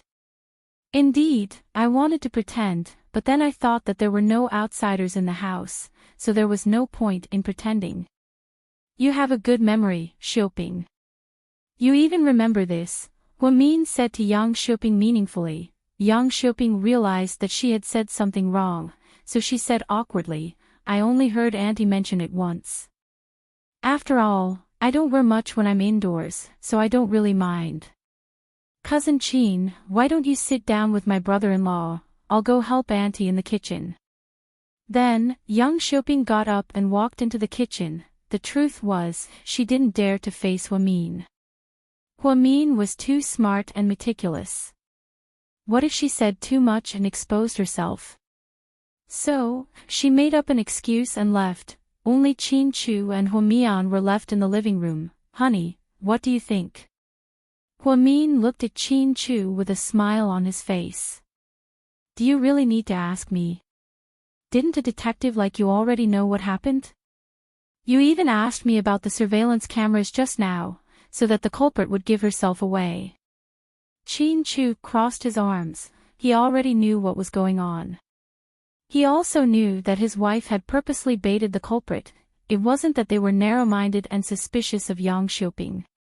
However, logically speaking, the culprit had lost something in their house. Other than their mother and Yang Xiuping, there was no one else. The last time they saw the jewelry was half a month ago. In that half a month, other than Huamin, no other guests came to their house. Huamin couldn't have stolen it, and neither could Yang Meirong. Therefore, Yang Xiuping was the prime suspect. Yang Xiuping wasn't stupid. She knew to immediately clear her name and take her auntie to her room to search for the jewelry. This was also the most brilliant part of her plan. Huamin used to think that Yang Xiuping was just a village girl with bad intentions, but now, he realized that she was actually quite smart. "Hubby, didn't that person say that he showed you his wallet and bank cards?" "There's no dirt, and there's no dirt. The money from selling it is all on me. That's simple. Who would be stupid enough to steal it and keep it on themselves? Even if they sold it, it's not easy to get the money back. Either she has already spent the stolen money, or she used the stolen money to buy something valuable, but it hasn't been discovered. Chin-Chu analyzed with certainty. He then asked, if you look at the surveillance camera outside the door, you should find that she has been going out more than usual recently. Huamin nodded in agreement with Chin-Chu. Not long after, the two of them were finally done with their work in the kitchen. Yang Meirong walked in with a steaming hot beef patty. Yang Xiaoping was holding a bowl of tomato egg soup. It would take too long to cook. I was afraid you guys would be hungry, so I made some soup. Eat it while it's hot, Yang Meirong said lovingly. Thank you, Mom. Chin-Chu was touched by his mother-in-law's concern for him and Huamian. Don't mention it. You're my kids. I can't do anything else other than make you some food. Just then, Yang Xiaoping filled a bowl with soup and handed it to Chin-Chu. Brother-in-law, have some soup. Chin-Chu didn't take it, but Huamin took the bowl from Yang Xiaoping and placed it in front of Chin-Chu. Yang Xiaoping then filled a bowl with soup and handed it to Huamin. She was quite enthusiastic about it. Xiaoping, this ring looks nice. Did you buy it recently? When Huamin lowered his head to take the bowl of soup, he suddenly saw a diamond ring on Yang Xiaoping's finger. It wasn't very big and wasn't very obvious. Yang Xiaoping's expression immediately changed. Then, she smiled awkwardly and said, it's not real. I bought it from a street vendor. It cost 5 yuan. Oh, it's really nice. The craftsmanship, it looks so real. Yang Xiaoping felt even more uncomfortable upon hearing this. Before she could say anything, Huamin continued to ask, Xiaoping, have you been going out a lot lately? Do you have any friends here? You're tuning into the LoveLore Library YouTube channel. We're so grateful for your support and don't forget to subscribe to join us on this incredible journey through captivating stories. Your generosity through donations truly makes a world of difference, as it's the primary source of revenue that allows me to expand and enhance this channel for you. Thank you from the bottom of my heart for being a part of this adventure.